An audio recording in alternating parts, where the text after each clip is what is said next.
Listo, muy bien. Tema 3. Este nos habla de intervenciones basadas en la evidencia. La psicoeducación es clave. ¿Es la clave en qué sentido? En la forma como nosotros le debemos enseñar al paciente acerca de la problemática que se presenta, también acerca de que él aprenda acerca de qué es lo que tiene, genere conciencia de qué es lo que presenta y por qué lo presenta. Le vamos a enseñar a identificar esos signos tempranos de por qué presenta manía, por qué presenta hipomanía o por qué presenta episodio depresivo. Ahora, yo sé que lo tengo porque tengo este síntoma, este otro y este otro. Es así donde esa persona tiene y desarrolla conciencia de enfermedad. Hablamos también de generar adherencia al tratamiento. Con la psicoeducación vamos a hacer que esa persona aprenda a que debe recibir ese tratamiento. Tengo ahorita en ese momento una persona con la cual estoy trabajando, bueno, tiene trastorno límite y esta persona llegó con muy poca conciencia de enfermedad. ¿Qué hacía? ¿Qué decía? Ocurre que esa persona dice, yo no tengo nada, yo no voy a ir ni a psiquiatría, no tomo medicación, yo estoy bien, yo no tengo nada. Pero de un momento a otro bueno, eres un hombre, y llega y dice, doctora, pero es que yo no quiero ir a psiquiatría, eso me va a poner mal, esa medicación yo no me la voy a tomar, yo no voy a asistir a nada de ese tratamiento, yo no necesito tratamiento. Y empieza a llorar. Que no, que la familia lo ve como un enfermo, que la gente lo ve como un enfermo y que él no está enfermo, que él quiere que la gente pues lo vea como alguien normal, que él no está enfermo. Entonces, es ahí donde debemos tener en cuenta que a través de la psicoeducación podemos hacer que esa persona aprenda y comprenda qué es lo que tiene y por qué es tan importante recibir el tratamiento. Desde la terapia cognitivo-conductual para el trastorno bipolar, ¿qué es lo que hacemos? Que esa persona aprenda a identificar qué tipo de pensamientos tiene, que también aprenda a aplicar técnicas para manejar y controlar el estrés, aprende estrategias para mejorar la adherencia y evitar las recaídas.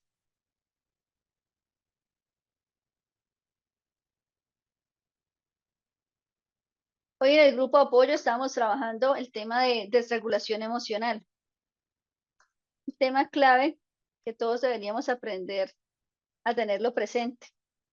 Hay veces, en ocasiones, donde nos dejamos a llevar por la emoción. Tomamos decisiones a partir de una emoción. Y por eso hay personas que tienen una desregulación emocional. Es decir, esa desregulación es tener poco control de la emoción. Se siente más intensa, pero esa emoción no la sabemos modular, controlar. Y eso también pasa con las personas con bipolaridad y sobre todo en la fase maníaca. Poco control de sus emociones y las sienten de manera más intensa. Bueno, hablemos entonces de la importancia del manejo farmacológico. Es una breve mención. ¿Por qué? Porque yo hago preferiblemente no hablarles de nombres de medicamentos, dado que hay personas que de las cuales se conectan aquí y si tienen el trastorno del cual estamos mencionando, o sea, lo presentan. No es un profesional, pero es una persona que ha sido diagnosticado con ese trastorno y ocurrió en aquella situación, aquella ocasión, en donde dijo esa persona, no, es que a mí en clase me dijeron que me están mandando a tomar tal medicamento. A él no se le está diciendo tome tal medicamento, fulanita tome tal medicamento, sino se habló de ciertos medicamentos con el nombre del medicamento. Entonces esa persona hace una malinterpretación donde dice que no, es que nos están mandando a tomar medicamento tal, y no fue así. Entonces, por eso prefiero no mencionar, les digo medicamento X, medicamento Y, medicamento T. Entonces, hablemos de estabilizadores del ánimo. Son medicamentos que les envían a quienes presentan bipolaridad. Les envían también antipsicóticos o antidepresivos.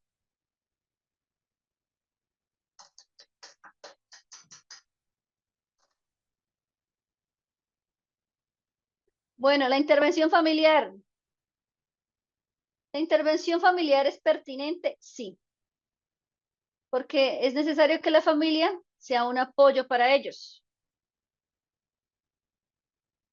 y no sea quien les esté generando. Hablarlo desde este punto y es quien les juzgue, quien les critique, sino que la familia sea quien les diga, yo estoy aquí para usted, estoy aquí a usted, le escucho, aquí a usted, le, le entiendo ante esa situación. No siento el mismo síntoma, pero le apoyo en esa situación que le está ocurriendo.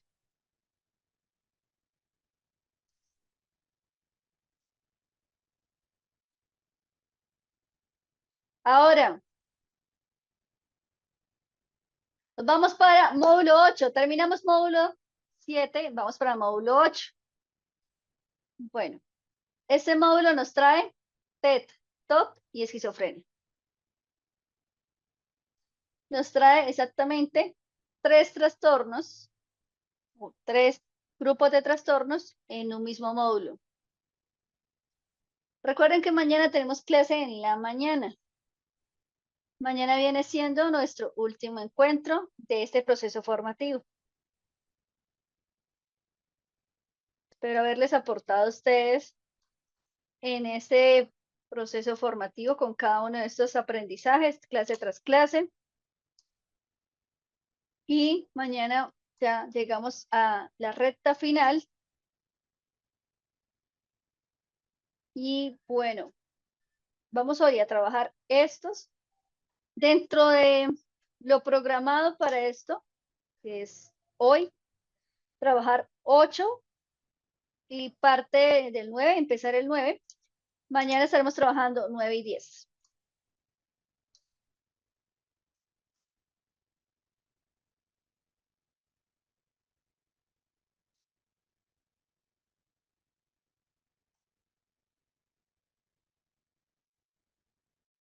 Listo, muy bien.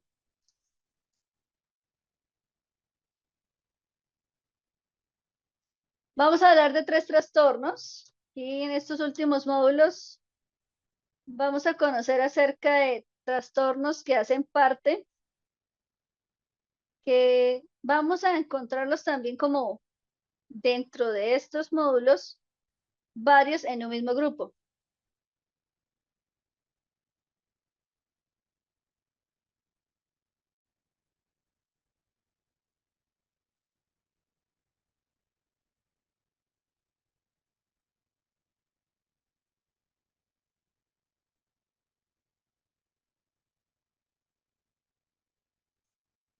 Listo, empezamos con primero TED, luego TOD, luego esquizofrenia. Del TED, quiero que aprendan acerca de qué sí es TED y qué no es TED. Luego hablaremos de los TOD, cómo llegar a identificar si hay un TOD. Y luego de la esquizofrenia, ahondaré un poco más en ella, es decir, va a profundizar un poco más en ella.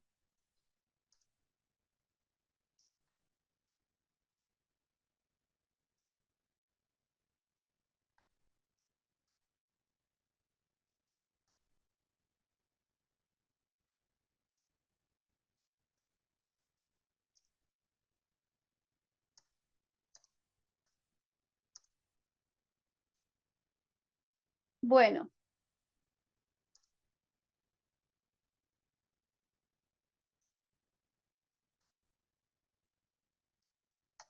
tenemos aquí el primero.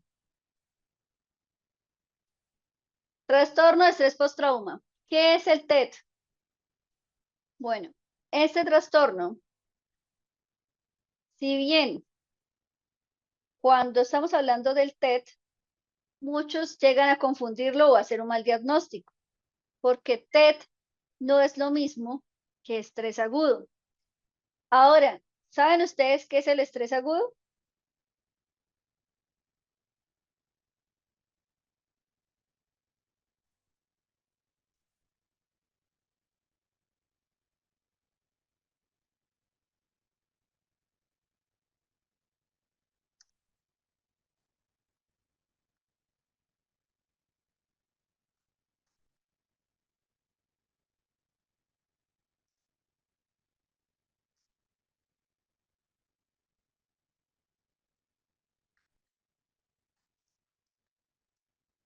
¿Qué se les ocurre que es el estrés agudo?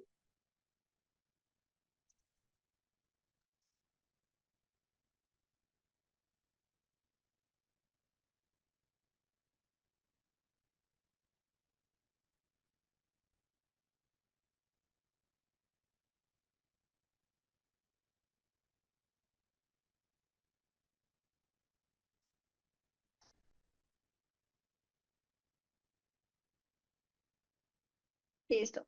Vámonos con, creo que intenten lo que ustedes han escuchado, así lo que conozcan. Ok, listo.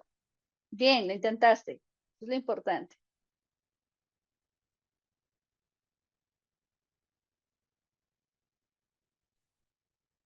Vamos a encontrar lo siguiente y es que el estrés agudo se deriva después de una situación o evento en el cual yo no provoqué ese evento se dio, pero también vamos a tener otro punto que es importante y es que esa situación puede llegar a generarme lo siguiente, y es que son síntomas como no tengo ganas de salir de la casa, no quiero salir de la casa, tengo miedo, no duermo y pienso en esa situación, duermo y veo esa situación, sueño en esa situación o no me da sueño porque estoy pensando en esa situación que me ocurrió, que me pasó, puedo echarme la culpa, entonces culpabilidad de la situación por la cual viví o por la cual pasé. Y esto me va a llevar a otro punto que también es importante, y es que el estrés agudo se ve reflejado como esos síntomas que son la consecuencia después de ese día que pasó el evento, o sea, ese mismo día o día después, o la primera semana o las primeras semanas, puede ser segunda, tercera, cuarta semana, de haber pasado por un evento traumático o situación no planeada, que puede generarme trauma.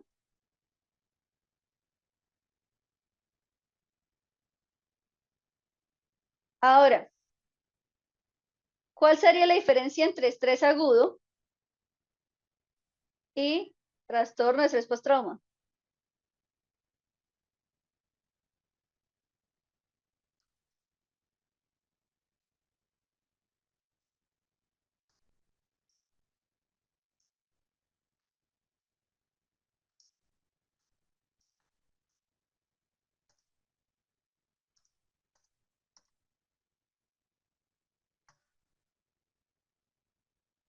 ¿Cuáles serían entonces las diferencias?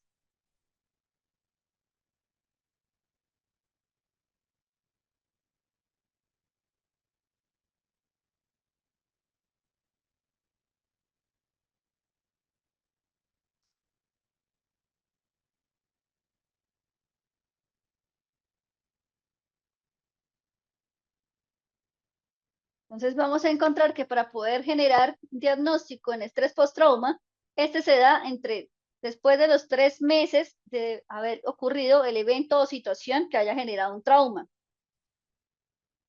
Entonces, no es después del momento o del evento o situación traumática, sino entre 3 o 4 meses después.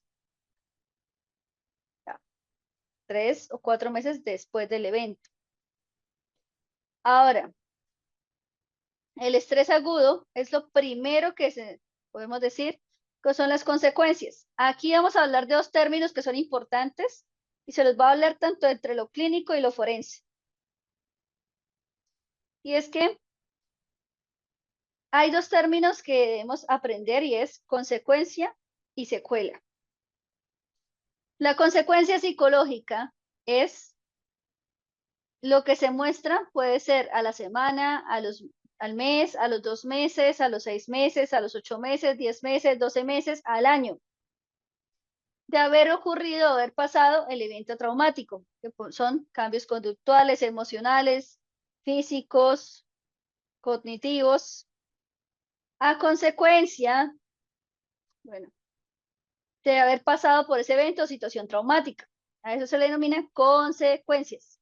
Pero en cambio, las secuelas son esos cambios emocionales, cognitivos, físicos, incluso a nivel social, que se dan, puede ser a los 2 años, a los 5 años, a los 8 o a los 10 años después de haber pasado por ese evento o situación traumática.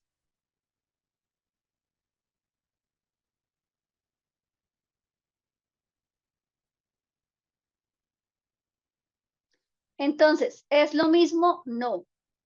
Una consecuencia y una secuela no es lo mismo, tienen sus diferencias, pero también es que esa secuela hace alusión que es lo que permanece en el tiempo, que hace 2 años, hace 8 años pasó ese evento y yo sigo pasando por miedos, por angustia, porque no puedo dormir bien.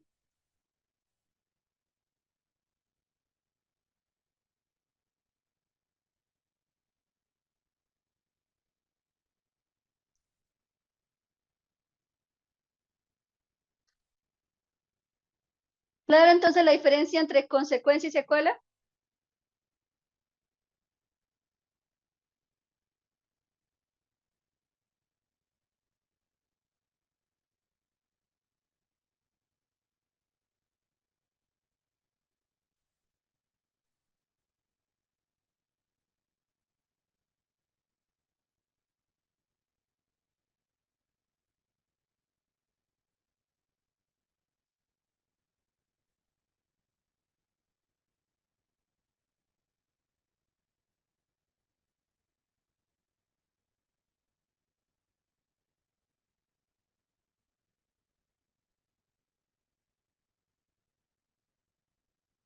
Sí, es igual, es lo mismo, quedó clara la diferencia. Ahora, ¿por qué les dije que iban a ser dos términos desde lo forense y desde lo clínico? Porque nosotros desde lo clínico atendemos son las consecuencias y es de lo forense, lo que se estudia de lo forense y lo que se evalúa y se demuestra es las secuelas. No las consecuencias, sino las secuelas.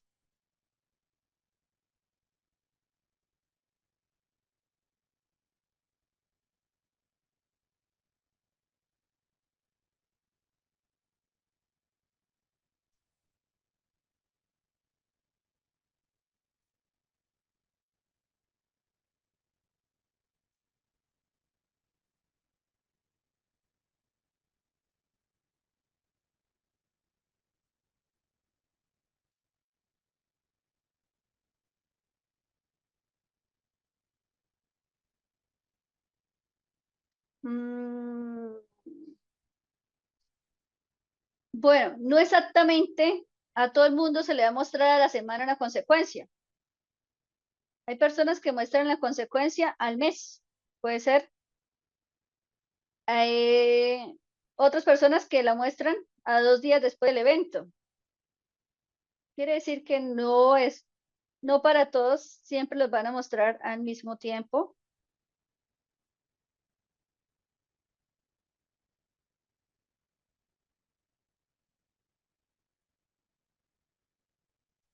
Listo. Bueno, ahora sí, ya que tienen clara la diferencia, ya saben ustedes que nosotros dentro de la clínica demostramos a esa persona que está presentando unas consecuencias. Le enseñamos también a esa persona la importancia de identificar que está llegando a manifestar unas consecuencias, que pueden ser a nivel emocional, a nivel psicológico, cognitivo, conductual y también a nivel biológico, que son consecuencias de haber pasado por esa situación o evento traumático.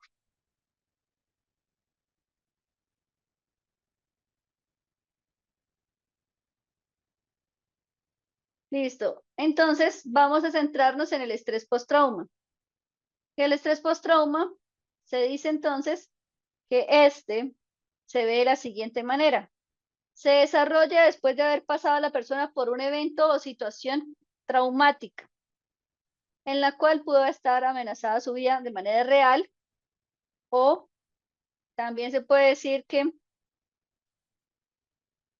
esa amenaza pudo haber pasado también, no solamente para mí, sino para un ser querido.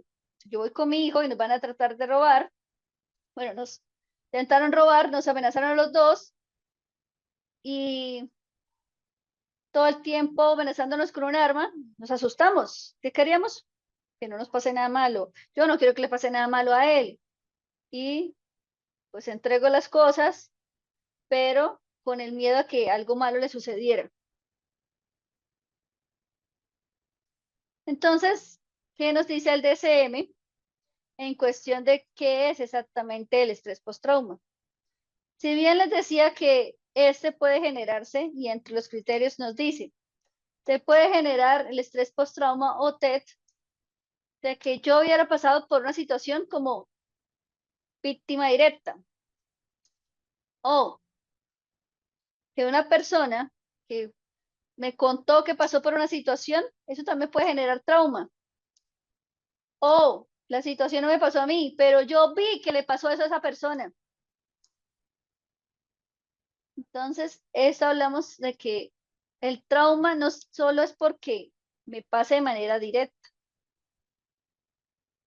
pero si estuve expuesto a una situación que me genera, hablamos de emociones significativas. Ahora, esa emoción significativa puede ser angustia, miedo, tristeza, pero también hablaríamos de síntomas de intrusión, como son recuerdos angustiantes, pesadillas, flashback, evitación persistente. Entonces, persisto a ciertas situaciones donde no quiero vivir esto, no quiero que me pase esto. Puede darse alteraciones cognitivas o alteraciones en el estado de ánimo como culpa, irritabilidad. Ahora, esa persona, ¿por qué se puede llegar a mostrar irritable? Pues realmente se siente triste, pero le dicen, ay, pero eso no es para tanto. Ay, no, es que usted, a tal persona también le pasó lo mismo y no, no muestra lo mismo que usted. No. O, ay, a mí pues, también me robaron, pero ¿qué más se puede hacer? Usted está haciendo un exagerado. Entonces, cuando esa persona percibe que el otro no lo entiende, no comprende por lo que está viviendo, es ahí donde esa persona puede llegar a irritarse, molestarse, porque siente que le están juzgando por lo que está pasando. Hablemos de hiperactividad o la hiperactivación. Esa persona con la hipervigilancia está pensando todo el tiempo en lo que le ocurrió, en lo que hice, en lo que dejé de hacer, en cómo reaccioné ante esa situación. Entonces, eso lo lleva a que presente insomnio por pensar y sobrepensar sobre esa situación por la cual vivió. Ahora, hablemos acerca de ese deterioro funcional que se puede generar. Puede ser a nivel laboral, puede ser a nivel familiar, puede ser a nivel social, o puede ser también que ese deterioro se pueda ver a nivel físico. ¿Por qué a nivel físico? Porque no quiero comer, perdí el apetito disminuyó.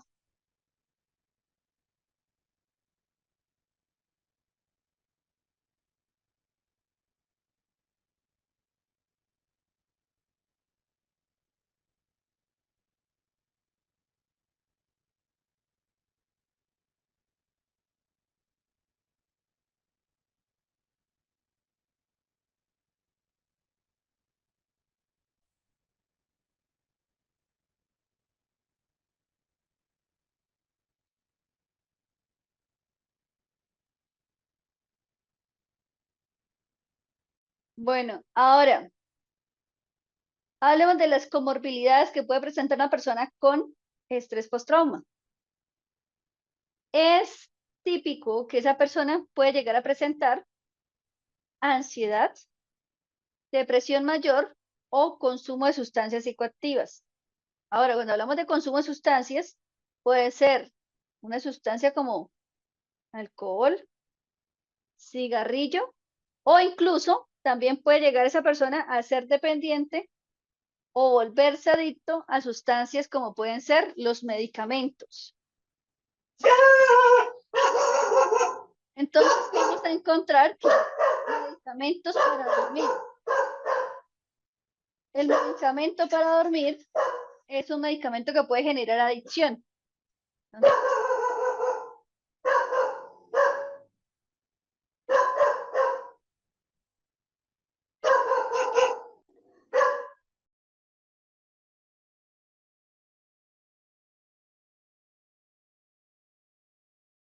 Les decía que hay medicamentos que generan adicción y dentro de esos medicamentos, si la persona se habitúa al consumo de este. Entonces tenemos, cuando esa persona llega a consulta y dice, no, es que yo no puedo dormir o a mí se me dificulta dormir. Y es ahí donde el psiquiatra le envía un medicamento, pero es para cierto tiempo. Pero luego esa persona dice, no, es que si yo no tomo ese medicamento no puedo dormir. Aquí hablamos de que ya se volvió adicto al medicamento.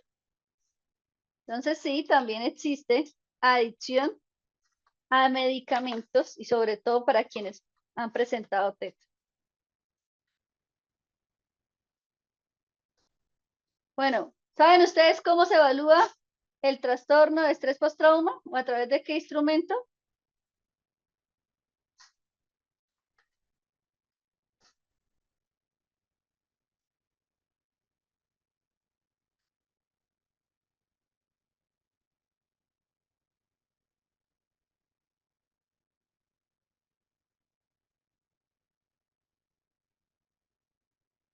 Bueno, entonces les voy a hablar acerca de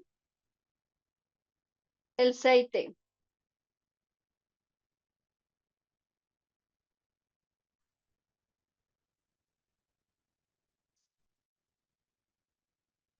Este es el CIT, también conocido como cuestionario de impacto del trauma. ¿Alguna vez lo han implementado? ¿Alguna vez han usado este instrumento?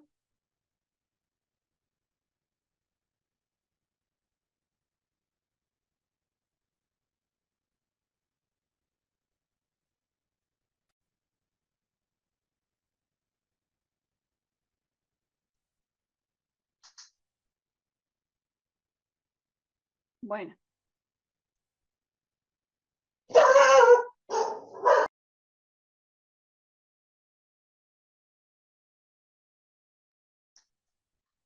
Listo. Entonces, el CIT, también denominado como cuestionario de impacto del trauma,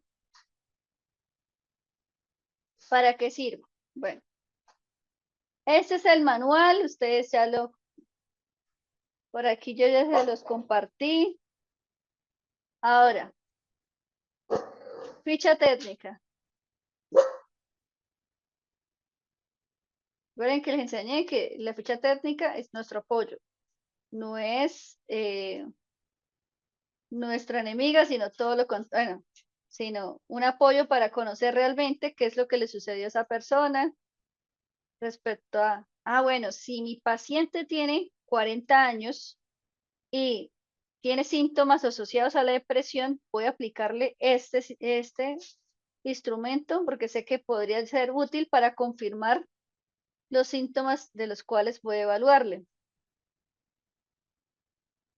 Entonces, es ahí donde nosotros tomamos el instrumento y la ficha técnica nos dice si datos, ¿cómo? Si es para adultos, ok, solamente para adultos, no es para niños. Con la ficha técnica también nos dice que se puede trabajar desde la clínica y desde lo forense con ese instrumento. Nos dice que el tiempo de aplicación es 45 minutos.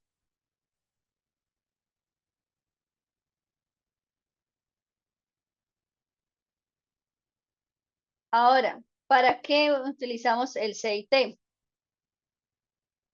Para conocer el impacto que tiene esa persona, que es el impacto psicológico, después de ese evento o situación traumática por la cual pasó. Solo se le aplica en adultos. Pero exactamente por qué quiere evaluarle esto en esa persona, porque él pasó por un evento o situación traumática. Y necesitamos saber acerca de cómo está esa persona, qué es lo que le ocurrió desde la parte psicológica. ¿Hay cambios significativos en su vida a consecuencia de esa situación por la cual pasó? Es decir, impacto del trauma.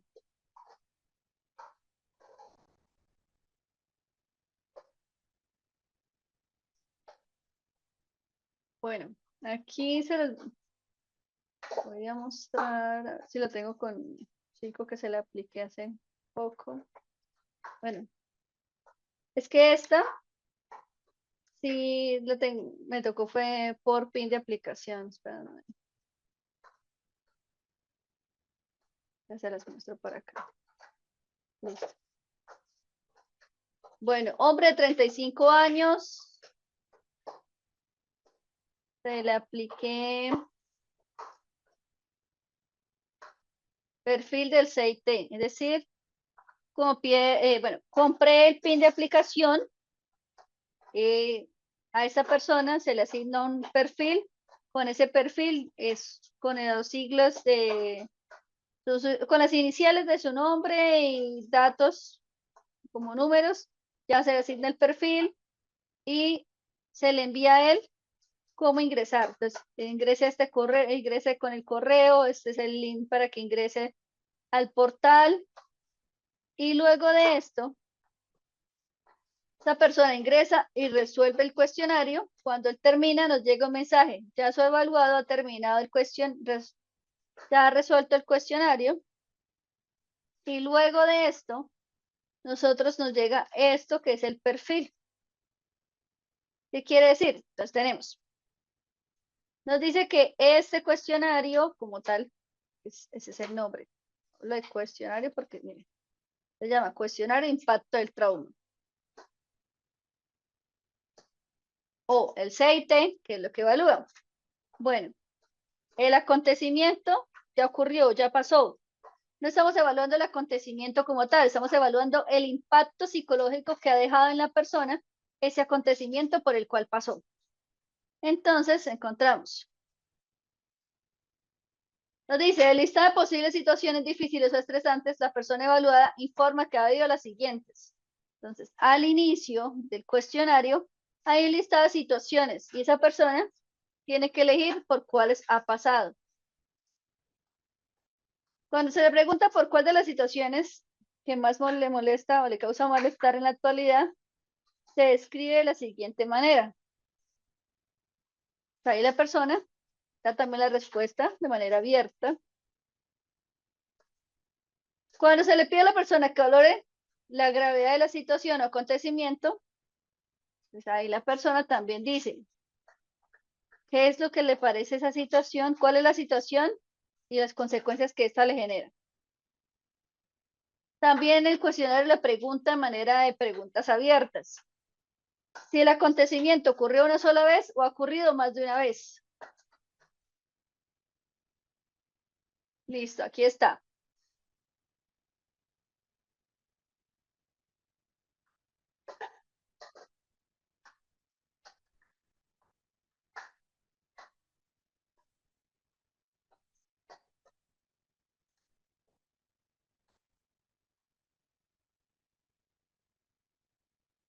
Listo, entonces vamos a encontrar aquí lo siguiente y es.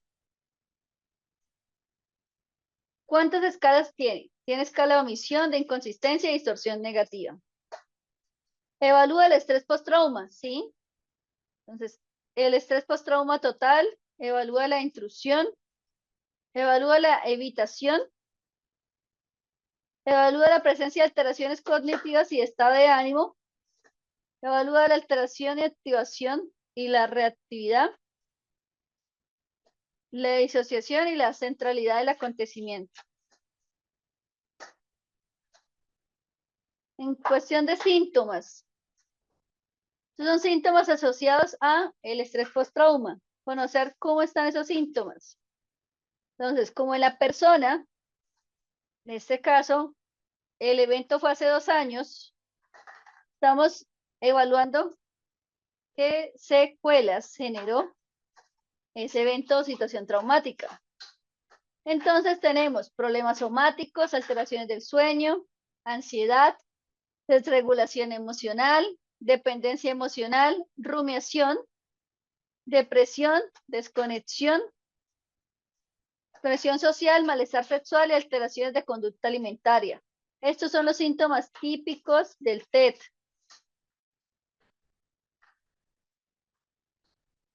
Tenemos también alteraciones que pueden darse como son o consecuencias derivadas de esa conducta del TED.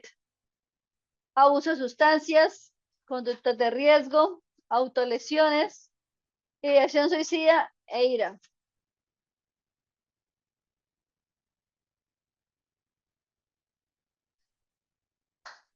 Listo, ahora hablemos de alteraciones en las creencias.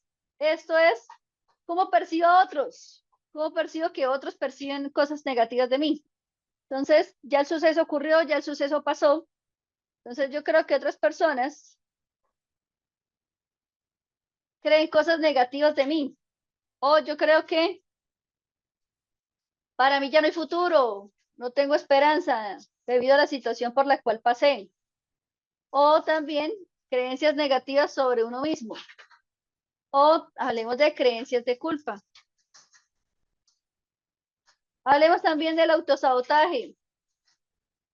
Yo que voy a poder superar esa situación es muy difícil que me ocurra, esa situación es muy difícil que me pase.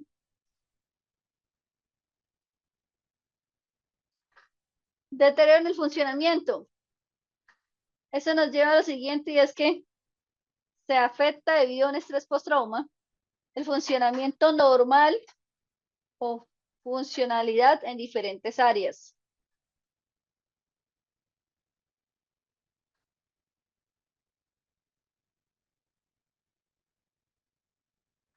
Bueno, entonces vamos a encontrar aquí. Según los resultados, se identifica que hay riesgo suicida, donde la persona nos comenta que ha intentado suicidarse. Sí. Planes para suicidarse. Han existido, pero él dice también que muy poco. Es decir, que sí ha tenido el pensamiento, pero quizás no lo ha llevado a la acción.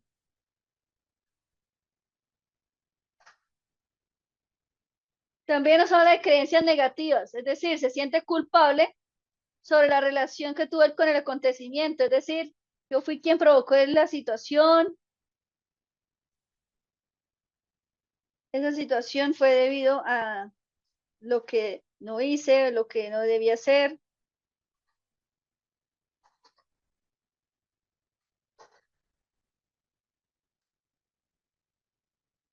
o debía haber hecho otras cosas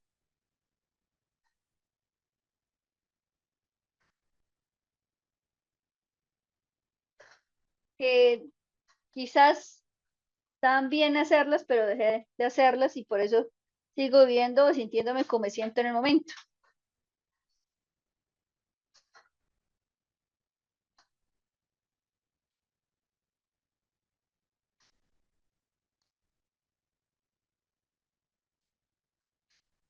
Bueno, ahora,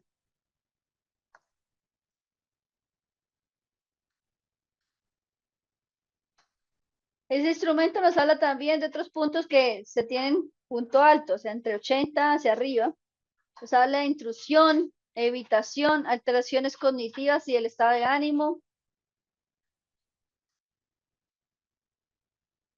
Deterioro en qué áreas puede estar presentando esa persona. Entonces, área sentimental y amorosa, también área social, área familiar, área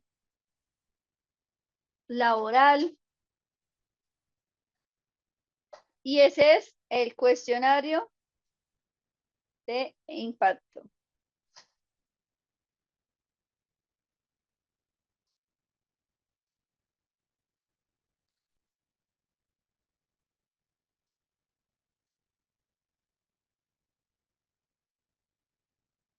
Bueno, ¿qué les pareció este cuestionario? Cuando me dijeron no lo conocía, ahora que ya conocen acerca de cómo se evalúa el estrés postrauma. Hay personas que también incluyen, si van a evaluar estrés postrauma, por lo general también evalúan ansiedad y depresión, porque eso pueden ser otros de los síntomas que se pueden asociar al hecho de haber presentado un estrés postrauma o al estar presentándolo.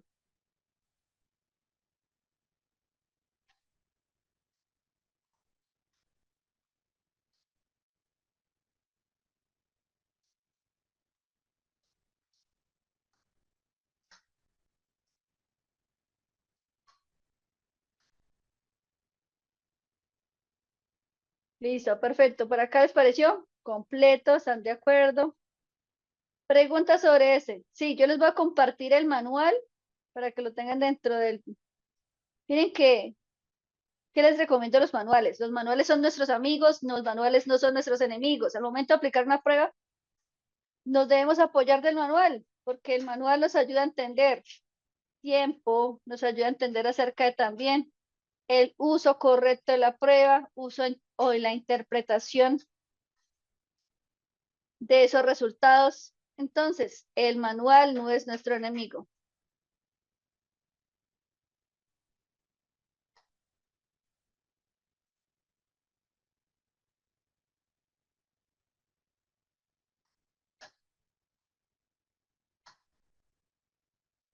Listo. Bueno, se los voy a subir para la carpeta. Bueno, ustedes te revisaré en el receso. Si no está el manual. Si está, pues les confirmo. Pero entonces se los voy a ubicar en la carpeta de, ya les digo, sería módulo 8, tema 1. Voy a revisar si está. Si no está, ahorita en el receso, se lo subo. El manual del CIT.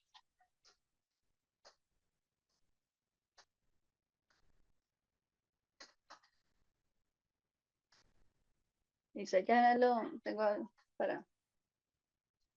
Vamos a hablar ahora del siguiente trastorno. Ahorita hablemos de...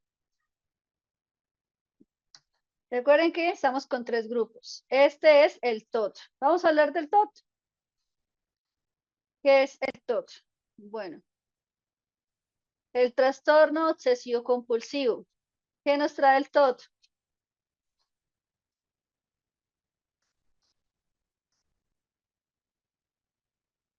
Bueno, cuando hablamos del trastorno obsesivo compulsivo, ¿será que el trastorno obsesivo compulsivo tiene cura? Vamos a decir que es necesario que ustedes sepan que se debe dar tratamiento, pero la diferencia entre trastorno de personalidad obsesivo compulsivo es la diferencia de la cual los trastornos de personalidad no tienen cura. Toda la vida esa persona empate en ese trastorno. Tiene que aprender a manejarlo, a controlar su sintomatología. Ahora, ¿qué es lo que sí quiero que se den cuenta de ese trastorno? Lo tengan muy presente. Y es algo que está en ese trastorno que se llama obsesión y compulsión. Y que las personas deben aprender a manejarlo. Entonces, ¿qué es lo más característico de él? Y es que en el trastorno obsesivo compulsivo, la persona tiene pensamientos intrusivos, pensamientos obstructivos, los cuales se convierten en pensamientos persistentes o pensamientos no deseados. Esos pensamientos pueden llegar a generar dificultad en el funcionamiento de áreas como social, laboral, académica o familiar. Ahora, la diferencia entre el trastorno obsesivo compulsivo de la personalidad es que la persona no acepta que tiene un trastorno. La persona dice, no, es que para mí si el orden está bien. Sí, tengo un estudiante de otro curso que del anterior, decía, no, lo que pasa es que yo en mi casa tengo 2 hijas y mi esposa, y ellas son, mi esposa es desorganizada, mis hijas también. Él dijo eso. Y mi psiquiatra me diagnosticó con todo, yo no estoy de acuerdo con eso. Pero bueno, no, me diagnosticó fue con trastorno obsesivo compulsivo de la personalidad. Cuando ese señor dice esto, primero le agradecí por el hecho de participar y contarnos el diagnóstico que recibió. Pero también le hizo la aclaración. ¿Cuál es la aclaración aquí? Y es que no es lo mismo el trastorno obsesivo compulsivo al trastorno obsesivo compulsivo de la personalidad. ¿Por qué?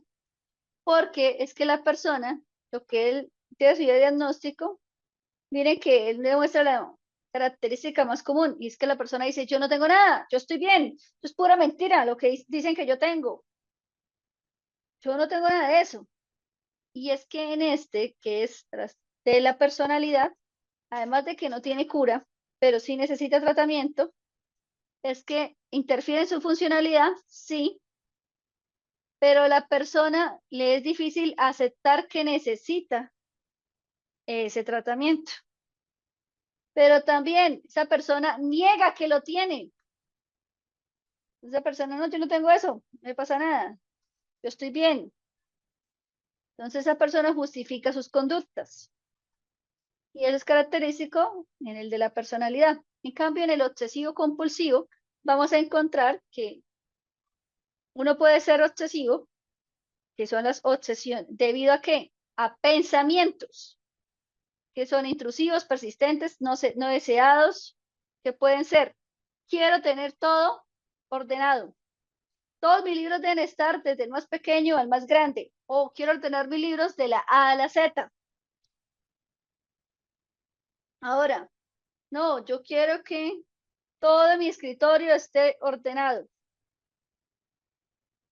y los quiero ordenado de tal manera.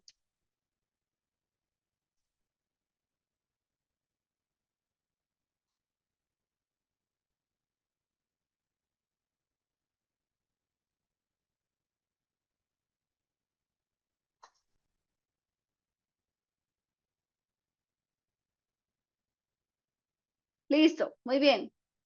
Ahora vamos a otro punto que también es importante y es diferencia entre obsesión y compulsión. La obsesión, quiero que lo tengan aquí, y es que la obsesión es el pensamiento que yo tengo respecto a lo que me está pasando en el momento. En cambio, la compulsión, recuerden que la obsesión le puede generar preocupación, angustia o miedo. Y la compulsión es la conducta que realizo para calmar ese pensamiento obstructivo o pensamiento repentino. Quiere decir que la compulsión me sirve para calmar mi ansiedad. Bueno, entonces yo tengo esa compulsión y con ella alivio mi obsesión o calmo mi obsesión.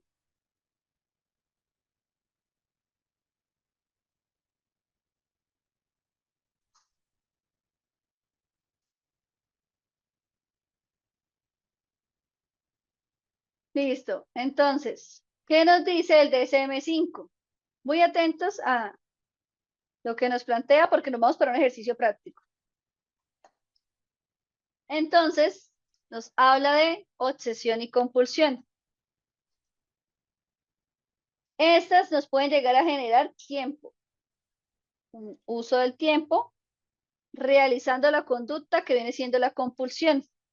Ahora, cuando realizo la compulsión, me calmo, me siento tranquilo, pero también algunas de ellas pueden afectar mi funcionamiento. Ahora, claro lo que es la diferencia entre obsesión y compulsión.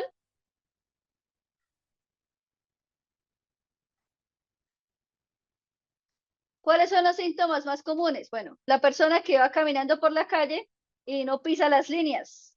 No quiero pisar las líneas. ¿Por qué? Porque es que si piso las líneas, no. O la persona que dice, no, eso está mal, no, es que... O hay personas que dicen acerca de, yo no voy a comerlos con los tenedores de ese restaurante, porque ¿cuántas personas habrán comido con esos tenedores? No, yo no voy a comer con esos. No sé si lavarán bien los tenedores, yo no sé si desinfectan bien los tenedores de este lugar. Entonces, no voy a comer con ellos. O no toco la puerta de mi edificio con mi mano porque ¿cuántas personas habrán tocado esto? Y no sé si se habrán lavado las manos que habrán tocado antes. No, me puedo contaminar de esto, me puedo contagiar de algún virus, un germen o bacteria. No. Bueno, ahora, recordemos, el acto de verificación. Hay compulsiones que se llaman compulsiones de verificación. Ahora, las comorbilidades. Una persona con TOT es muy usual que presente comorbilidades como ansiedad, depresión, trastorno dismórfico corporal o la tricotilomanía. Ahora, el más típico de las comorbilidades es la ansiedad. Listo. Entonces, me los voy a llevar al siguiente ejercicio práctico. El CIT, para que lo conozcan, para que sepan acerca de este instrumento de evaluación.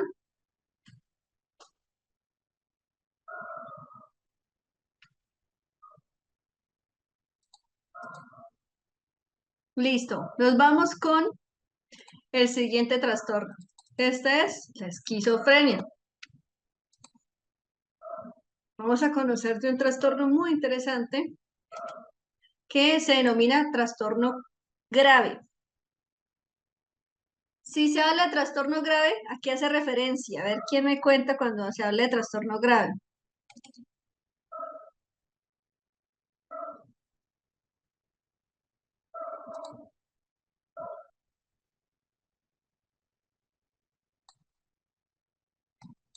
Ustedes ya lo saben. Este punto, cuando hablamos de trastorno grave, ¿qué hacemos alusión?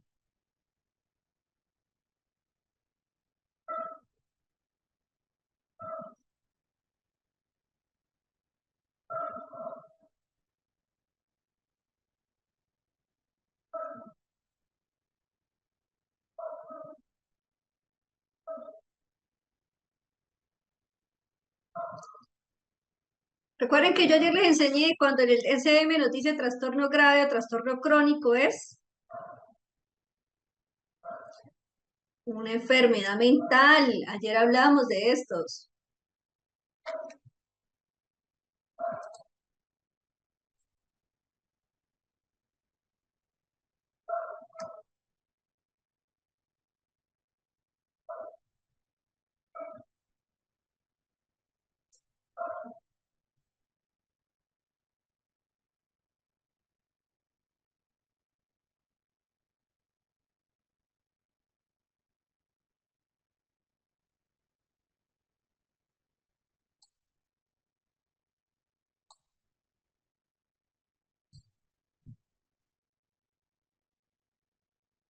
Listo, ahora sí.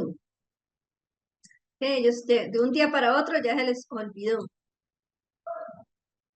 Bueno, nos vamos con el caso de Bruno. Que yo les traigo. Esta es la historia de Bruno.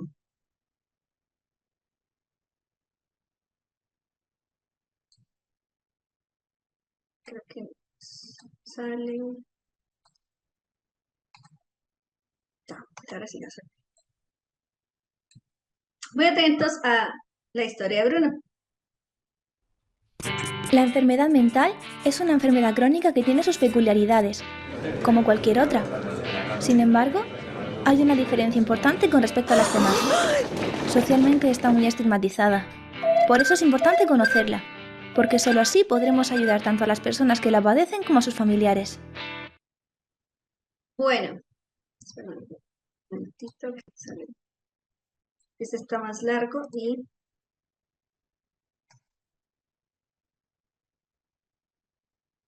porque van a explicar primero la enfermedad mental y luego la esquizofrenia. Irme al cortico de Bruno. Listo.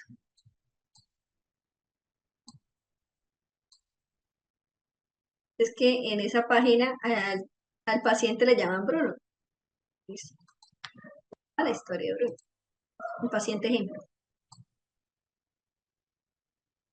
Ese es más cortico.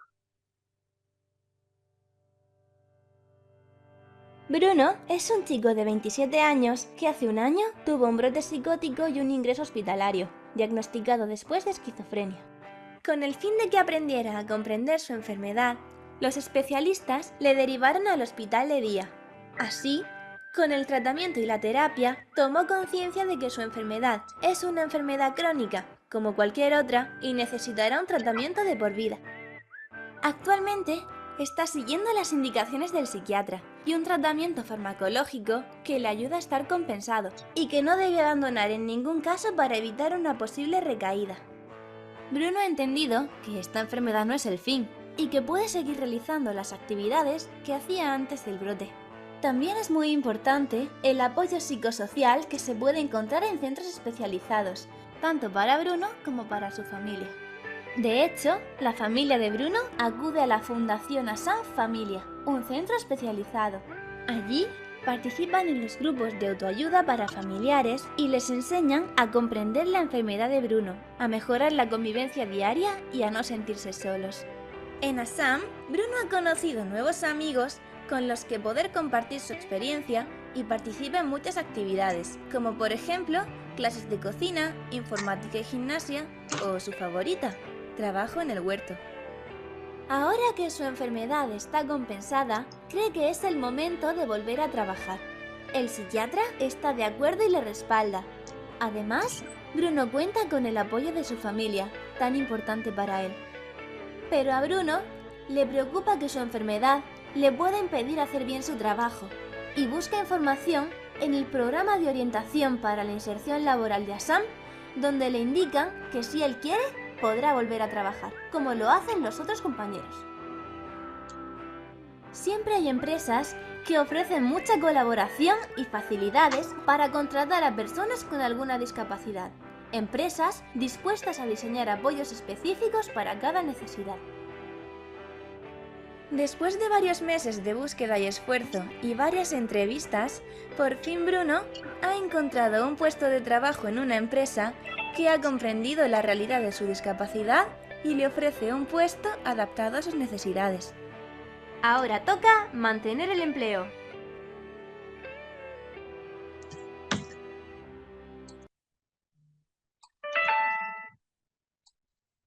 Bueno, muy bien.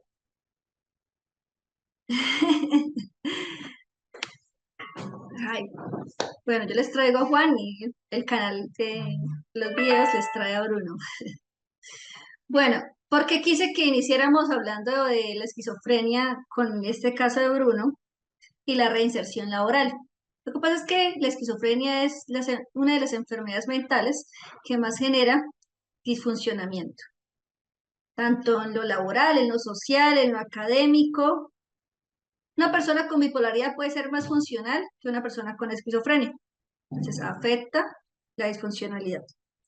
Ahora, de manera significativa, esto nos lleva a lo siguiente y es que se puede decir que una persona con esquizofrenia le es difícil trabajar. Por eso quise que vieran primero este punto y es que hay personas con esquizofrenia que sí trabajan, pero quienes tienen adherencia al tratamiento, quienes están dispuestos a psicología, a psiquiatría, quienes están dispuestos también a tener esa conciencia de enfermedad, es decir, sí, es necesario para mí recibir ese tratamiento. sí, es necesario para mí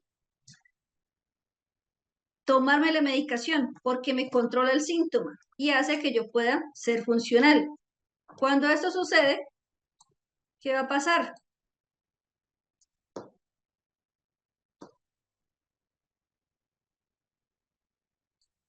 Bueno, cuando esa persona acepta que necesita ese tratamiento, que tiene una enfermedad, que no va a curar la enfermedad, sobre todo. Si yo tomo el tratamiento, no voy a curar la enfermedad. Es lo primero que él tiene que entender. Porque lo contrario, yo puedo tomarme este dulce, bueno, dulce tal. Y digo, no, es que con esto me curo todos los síntomas de mis enfermedades. Pero eso es mentira. Ese medicamento le va a servir es para disminuir y controlar el síntoma. Cuando esa persona tiene conciencia acerca de esto, bueno, acepta que necesito poder hacer mis actividades y lo voy a hacer a través del tratamiento. Por eso la psicofarmacología, ¿qué nos lleva? Enseñarle a esa persona que el primer mes le va a dar muy duro, sí, que es el cuerpo no está acostumbrado a los químicos del medicamento, sea medicamento O, sea medicamento L, medicamento P, medicamento que sea. Tiene unos componentes químicos que el cuerpo no los tiene. Cuando ingresan esos componentes, ¿el cuerpo qué hace? Quiere rechazar esos componentes. Por eso es que se generan allí los efectos secundarios, es decir, empieza a sentir esos efectos secundarios como mareo, que se siente como adormilado, que se siente como, uy, no, me da mucho como cansancio, agotamiento. Sí. ¿Y por qué? Porque es que esa persona siente que se siente mareado, cansado, adormilado, pero es porque el efecto secundario se activó, se genera en esa persona, dado que ese componente químico no hace parte del cuerpo. Y el cuerpo me rechazó el componente, me rechazó el medicamento. Ahora, hay que decirle a la persona, hay que educarlo. Si yo no le digo esto, y cuando esa persona, hay pacientes que tengo con depresión, sobre todo a los que nos da más duro son a las mujeres que a los hombres, pero los hombres también, he visto casos donde debido al hecho de engordarse, la mujer dice, yo no me vuelvo a tomar ese medicamento, no, no, mire, me subí 5 kilos. No.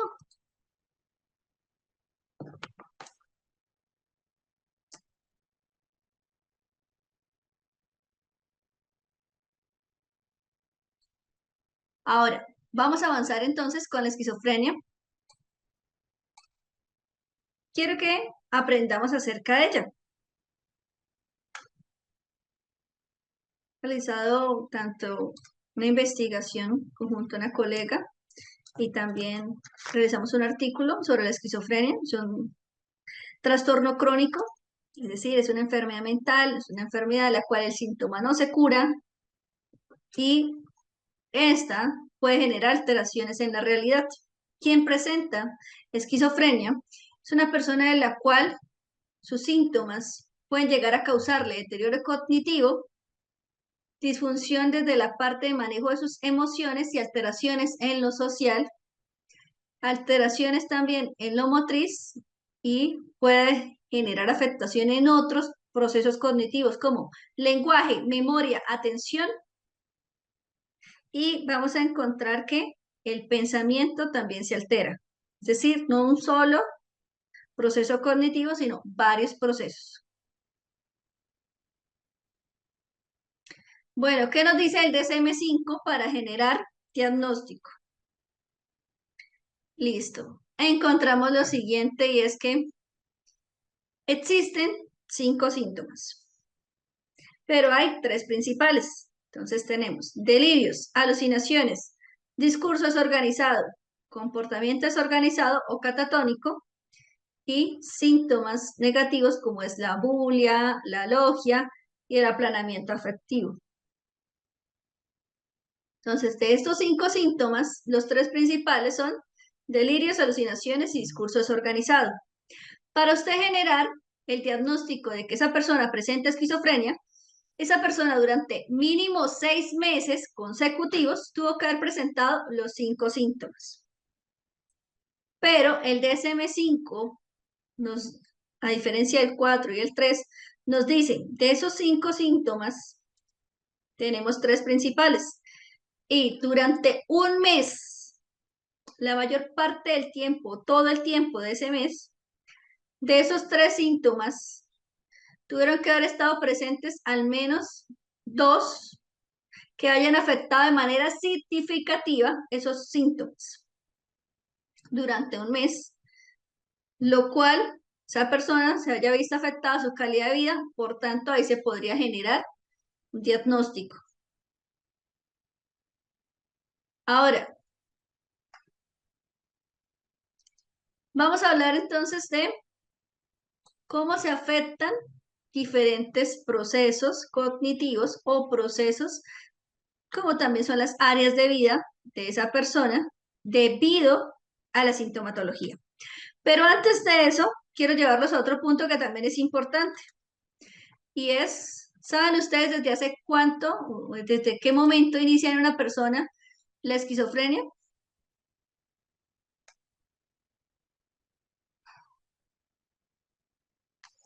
¿Desde qué edad podría iniciar la esquizofrenia en una persona?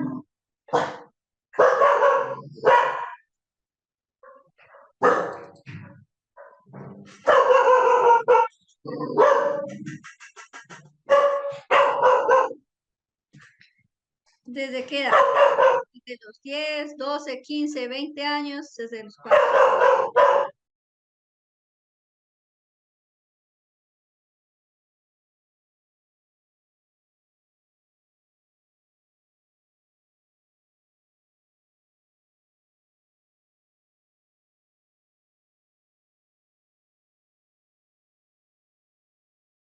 Los que a ustedes se les ocurre. Quiero saber qué conocen de la esquizofrenia. Y ustedes me dicen, no, es que yo creo que es a los tantos años. Vamos a ver si es así.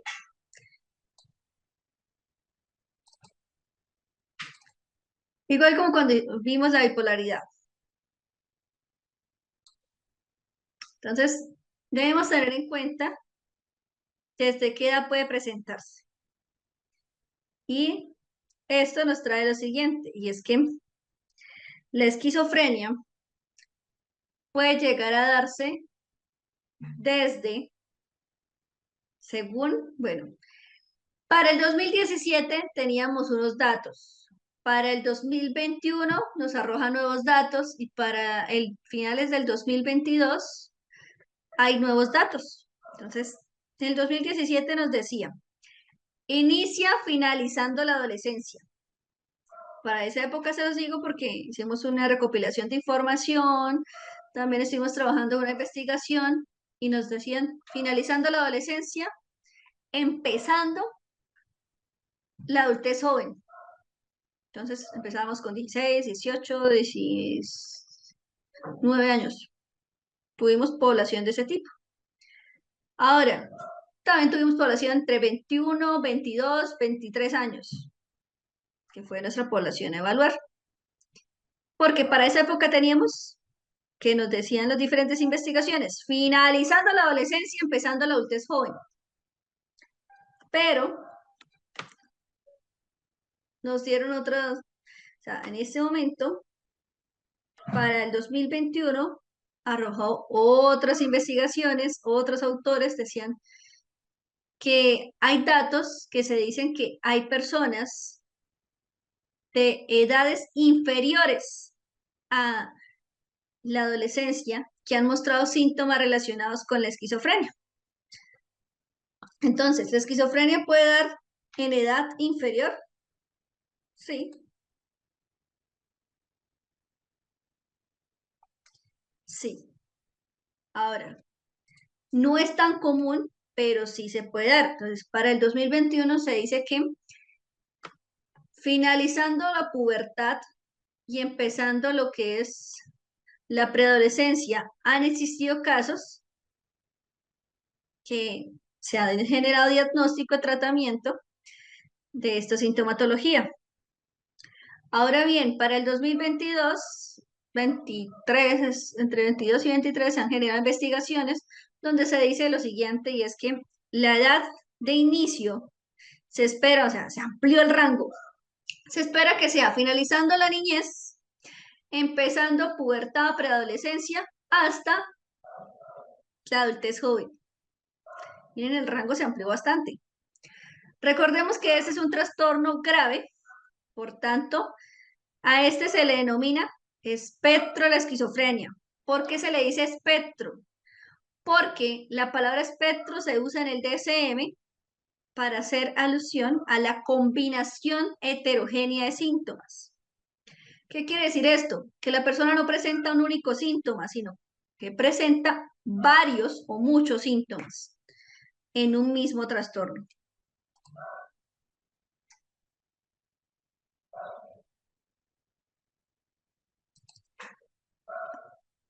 Entonces ya saben, cuando ustedes se encuentren en un trastorno que diga espectro, ¿a qué hace alusión? ¿A qué hace referencia?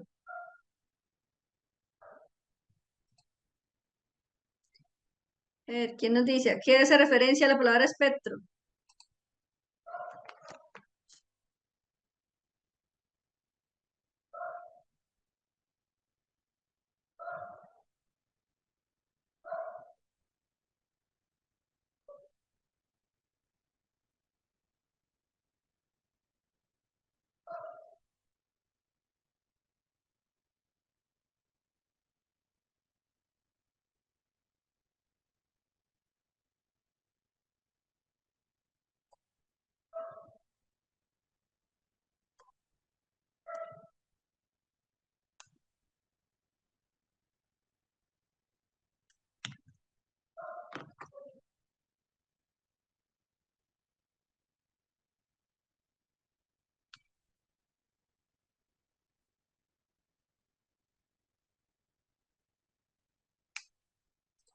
Muy bien. Que esa persona no tiene un único síntoma, sino en ese trastorno va a presentar varios síntomas.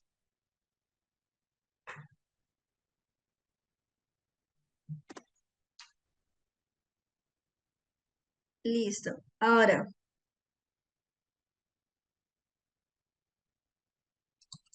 ¿qué más debemos tener en cuenta con el espectro de la esquizofrenia? Que es un trastorno grave en la cual la persona presenta alteraciones en su realidad. Es decir, que la realidad que usted y yo tenemos en ese momento, él no la percibe, él percibe su propia realidad. Ahora, encontramos también que esa persona presenta alteraciones de tipo cognitivas, es decir, alteraciones en su pensamiento y también alteraciones emocionales y conductuales. Ahora, vamos a ver otro punto que también es importante. Les hablaba en otro momento de la prueba MOCA. A ellos los podemos evaluar con MOCA. ¿Por qué? Porque uno de esos síntomas característicos es que en ellos se genera deterioro cognitivo, que este puede ser de manera gradual. Es decir, que el deterioro cognitivo no se da llegando a grave o a moderado, sino poco a poco, poco a poco, poco a poco, se va dando ese deterioro. Ahora, la edad de inicio. Para quien dijo, dígame una edad exacta. ¿Qué dicen las últimas investigaciones? Investigaciones de los últimos 5 a 10 años. No hay una edad exacta. Se puede decir que final de la adolescencia, o iniciando la edad adulta. Esa es una edad, un rango de edad. Pero edad exacta, no, porque no todas las personas, que yo le diga todos a los 20, todos a los 18, todos a los 13, sería una mentira. Ahora, hay dos formas de inicio. Vamos a conocer las dos formas de inicio de esta enfermedad. Es interesante atenderlos a ellos, pero también es interesante porque es la forma como ellos manejan su realidad. Si bien a veces me preguntan si solamente personas entre el rango de la adolescencia se tiene contemplado entre los 16 a los 19. Preadolescencia se tiene contemplada de los 13 a los 15. Pubertad de los 10 a los 12. Y estos rangos etarios fueron establecidos según, bueno, hay diferentes autores, pero tenemos entonces el hecho de que hay dos formas de inicio. Primero, tener en cuenta que es un trastorno hereditario. Si mamá y papá lo tienen, yo lo puedo heredar. O si uno de mis padres lo tienen, hay una alta posibilidad de que yo lo herede. Ahora, inicio 1, o forma de inicio 1. Una primera forma de inicio, de las dos que vamos a hablar, es que, y esta es la manera aguda, yo sé que papá y mamá lo tienen, hay una alta probabilidad de que yo lo tenga, entonces cuando yo sea adolescente, puede ser, o inicie mi adolescencia, van a brotar, a darse esos síntomas. Entonces, ¿qué va a pasar aquí? Esta persona empieza a presentar alucinaciones, empieza a presentar delirio, siente que va por la calle y lo llaman, se siente que le es difícil manejar ciertas situaciones, se siente angustiado. Ahora, esa persona lo llevan a atención, valoración, diagnóstico, bueno, inicia tratamiento. Es lo adecuado porque se le da tratamiento temprano, genera conciencia de enfermedad. Y luego de esto, esa persona sabe que tiene que tomar medicamento por el resto de su vida para controlar el síntoma. Que la alucinación no se va, la alucinación siempre va a estar allí, pero él va a poder controlar qué es lo real y qué no es lo real, gracias a la medicación. Ahora, teniendo en cuenta esto, nos vamos con la aparición crónica. Entonces, que esta es la segunda forma de cómo puede darse inicio a la esquizofrenia. La vamos a encontrar de la siguiente manera. La persona, ahora, se da más en hombres y se da más en mujeres. ¿Qué creen ustedes? Ya vamos a hablar acerca de quién más puede presentarla. Entonces, pongámosle, persona que sabía que papá y mamá lo presentan, pero llegué a la adolescencia y no sentí ningún síntoma. Súper bien, qué bueno, no lo heredé, me siento feliz, me siento dichoso. Pero ocurre que esta persona siguió su etapa. O sea, él sí la heredó, pero los síntomas no surgieron. Siguió la etapa de adolescencia, terminó, empezó adulto joven, llegó a la etapa de los 30 años. Preocupación pago recibos, preocupación ir al trabajo, preocupación por pago de educación, bueno, pago de su universidad, compromisos, estrés y demás. Todo esto hizo que brotaran sus síntomas. Entonces, podemos decir que ese es un inicio tardío.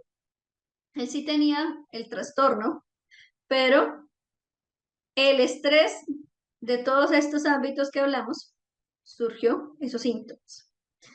Ahora, vamos a encontrar que ese se le llama inicio tardío, pero también puede darse una aparición que puede generar cronicidad. ¿Y por qué? Porque si vieron que cuando dio en la adolescencia, bueno, fue más fácil adaptarse a que tengo que saber que esto que es real, que no es real, tengo que aceptar que tengo que tomar medicación, pero ahora que ya es una persona adulta, no, pero yo no tengo esto, porque tengo que tener esto. Ya pensaba que yo no... Entonces, para la persona aceptar su realidad le va a ser difícil. Pero también vamos a encontrar otro punto y es adherirse al tratamiento. Mantener el tratamiento también le va a ser difícil, porque él ya creía que no iba a tener esto. Entonces, por tanto, vamos a encontrar que una persona de la cual presente ese tipo de enfermedad, lo mejor es que le dé desde temprana edad para que le sea más fácil aceptar ese diagnóstico, aceptar recibir el tratamiento. Ahora, también debemos entender otra cosa y es que esta enfermedad mental ha sido una de las más estigmatizadas a nivel social. Significa que para las personas que no entienden qué es esta enfermedad y lo que conlleva esta enfermedad, tienden a juzgar, a rechazar o a criticar a quien la presenta. Bueno, ¿qué creen? ¿Más a los hombres o más a las mujeres? Bueno, la prevalencia o el predominio nos dice lo siguiente. Es más frecuente en hombres que en mujeres. Sí, los hombres son los que más presentan esquizofrenia. Ahora, mujeres y hombres lo presentan, más la presentan los hombres, pero también es más grave en hombres que en mujeres. Ahora, este es un trastorno crónico, por tanto es una enfermedad mental, pero también se ha considerado como el trastorno psicótico más frecuente y grave.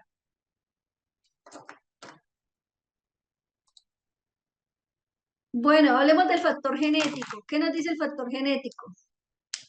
Bueno, nos dice que es una enfermedad que es hereditaria. Ahora, hay que identificar si mi paciente tiene ese factor genético. Ahora, les decía también del factor ambiental. Puede ser que yo tenga la enfermedad, pero no han brotado, es decir, no se han mostrado esos síntomas. Pero que sí me lo puede hacer que salgan, que surjan. Mi contexto. Entonces, discusiones familiares, estrés crónico, estrés laboral, surgen mis síntomas de una vez allí. Bueno, quería que conocieran un poco más acerca de lo que nos trae la esquizofrenia, antes de seguir hablando del diagnóstico o de la sintomatología. ¿Sabían que más daban hombres que mujeres? O sea, ¿lo tenían claro?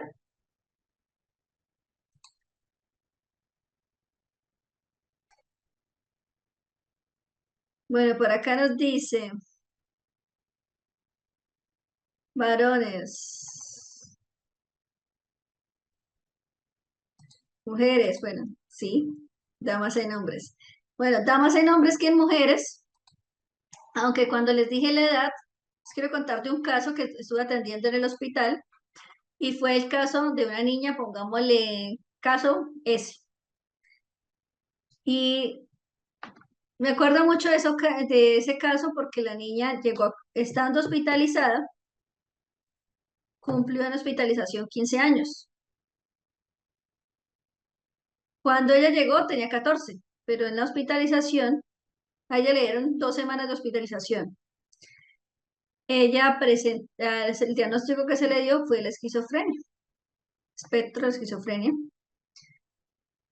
Tenía 2 alucinaciones, pero una más marcada que la otra.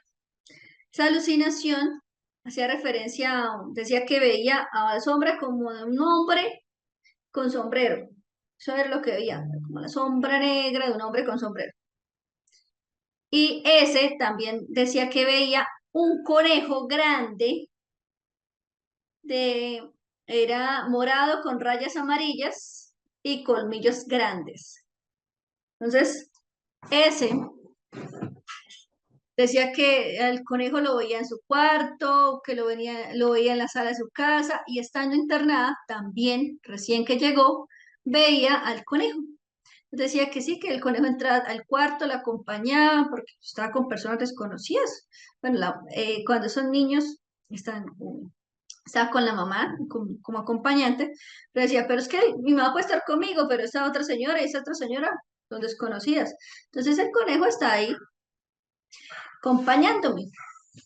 Y también ella decía que a veces la acompaña, hay una sala de televisión, o sala donde ellos comparten.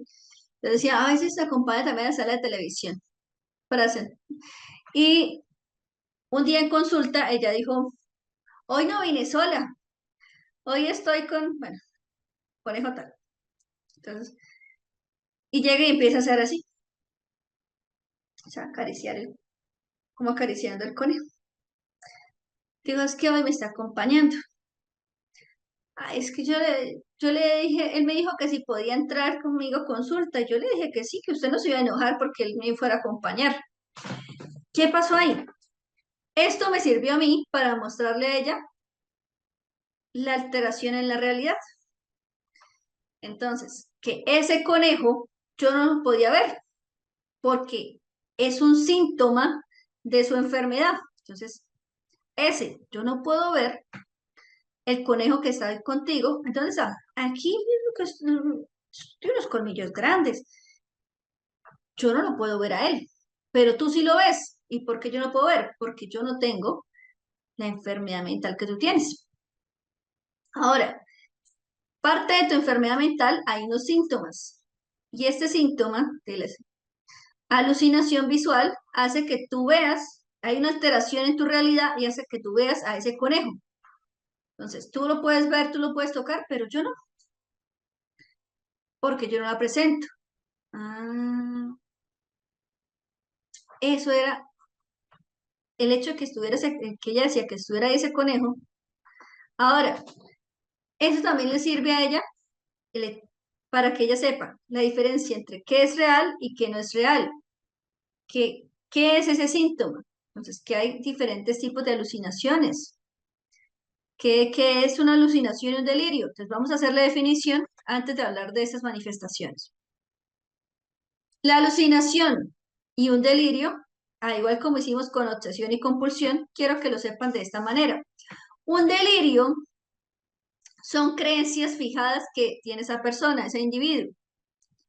Entonces, esas creencias que no están acordes ni al contexto social ni al contexto cultural.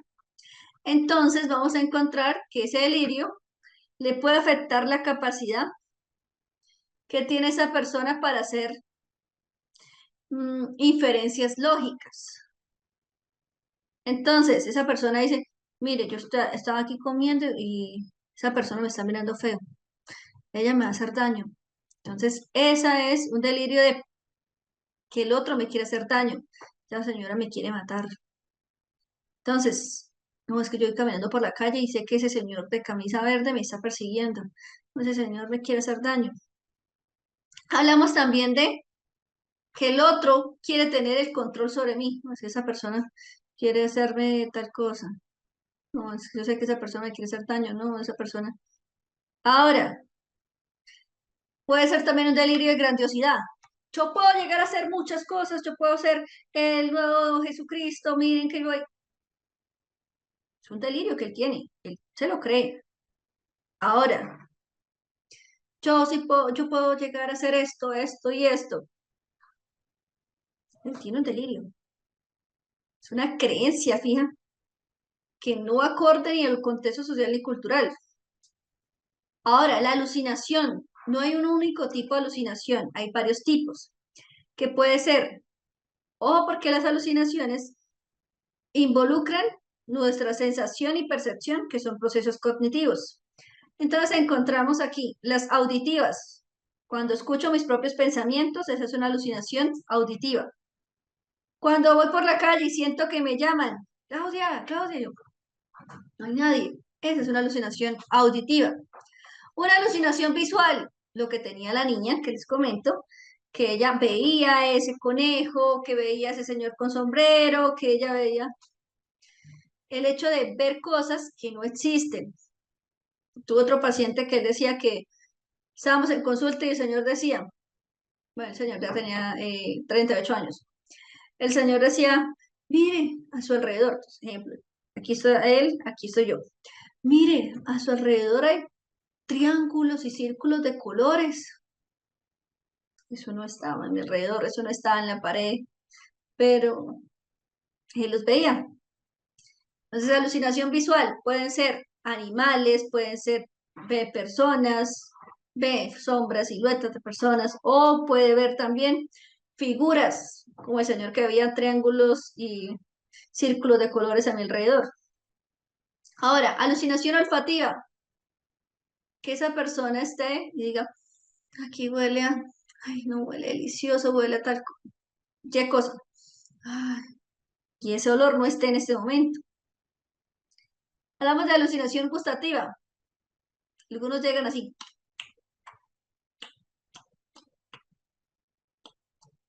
¿De qué estás comiendo? Dulce delicioso. ¿Permites, por favor, esa boca? Saca la lengua. No tiene nada. ¿Y te pasaste el dulce? No, ahí está, ahí está. y no hay nada. Entonces, y estaba delicioso. ¿Y de qué es el dulce? ¿Qué sabe ese dulce? Uy, es un dulce de coco. Delicioso. Esa es la alucinación de tipo gustativo.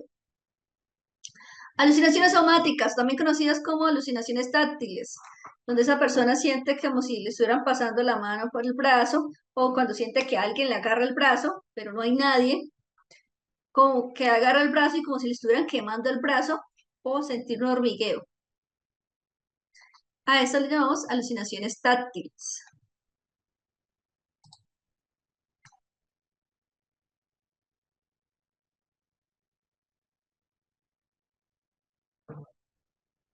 Muy bien, entonces tenemos la diferencia entre delirios y alucinaciones, ¿ya lo tenemos claro?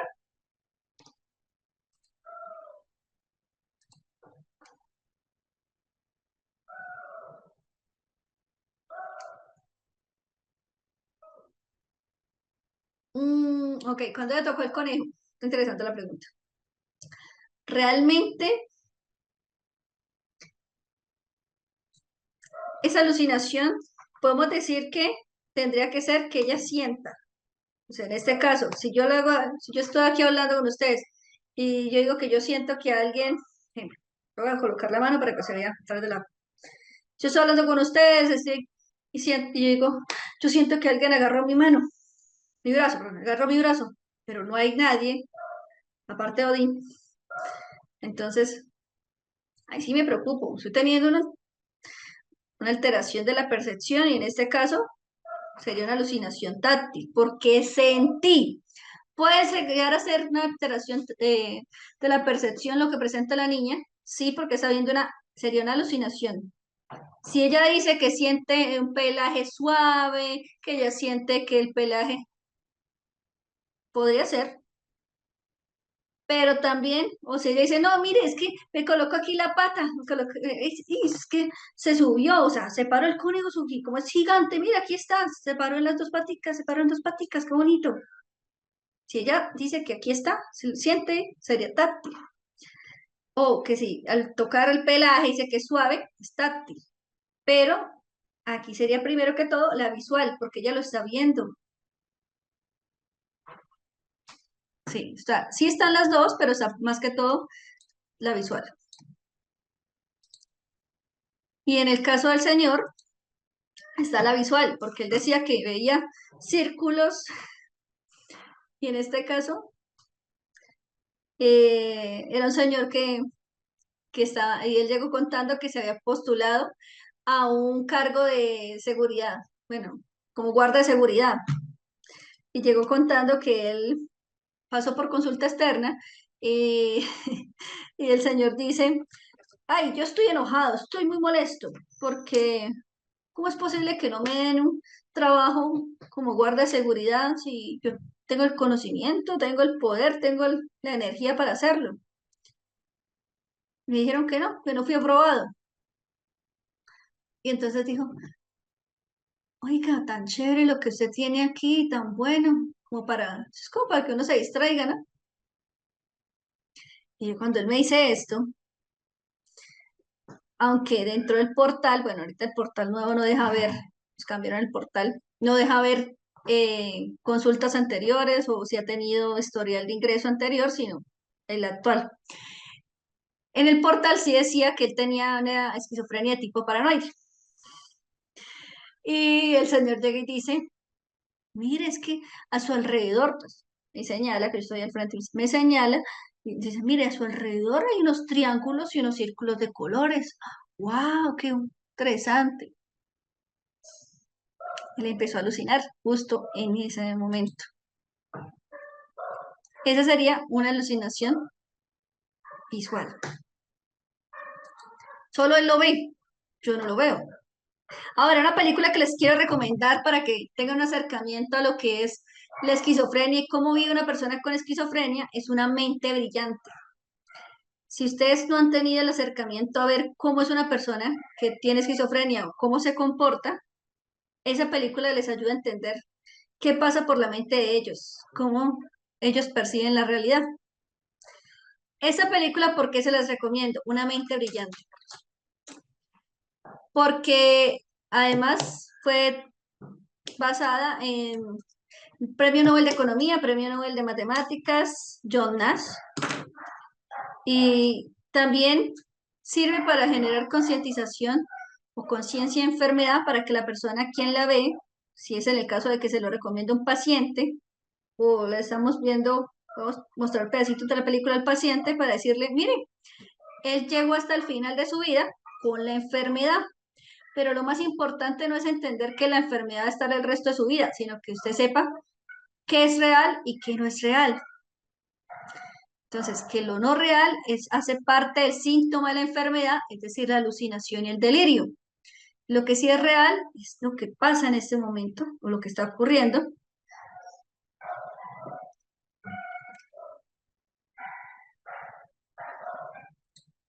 Por eso, hablemos entonces, ahora sí, de las manifestaciones o alteraciones que pueden generarse. Ya teniendo claro, entonces tenemos alteraciones desde la parte cognitiva. Les decía, en ellos se puede alterar. Se genera un deterioro cognitivo de manera gradual. Por eso los evaluamos con MoCA, para identificar cómo está el grado de deterioro de ellos.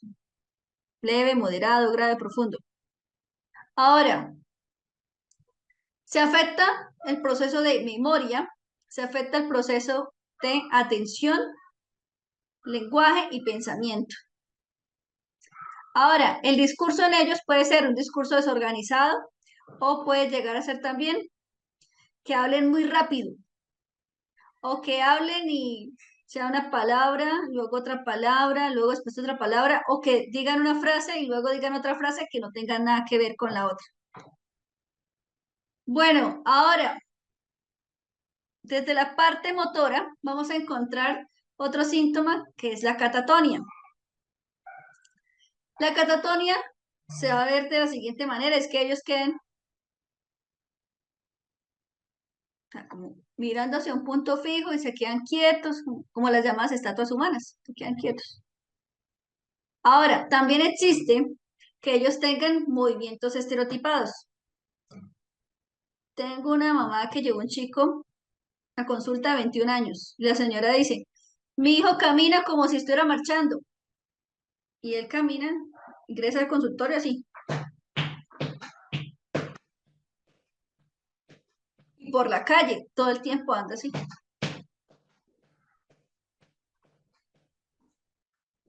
Esto también puede ser típico desde la parte motriz. Ahora, movimientos estereotipados. Que esa persona de un momento a otro haga un movimiento. Ahora, desde la parte emocional, ellos pueden llegar a presentar aplanamiento afectivo. Si bien, ¿se acuerdan cuando vimos los trastornos de personalidad? En el límite, él muestra mucho la expresión o la muestra de manera intensa. Es decir, en el límite vemos que él puede llorar de un momento a otro, o puede reírse mucho, puede ser impulsivo en sus actos. En cambio, en la esquizofrenia, él muestra un aplanamiento afectivo. Es decir, poco muestra la emoción, poco expresa la emoción, poco muestra ese afecto. Desde la parte biológica, quiero que aprendan acerca de las alteraciones que se pueden generar, puede ser en el lóbulo temporal, lóbulo frontal o corteza prefrontal, y también se puede dar agrandamiento desde la parte ventricular. Bueno, para conocer un poco más acerca de estos, vamos a conocer qué dice un psiquiatra. Ya lo vimos desde la psicología, ahora lo vamos a ver desde la psiquiatría. ¿Qué dice nuestro psiquiatra acerca de la esquizofrenia?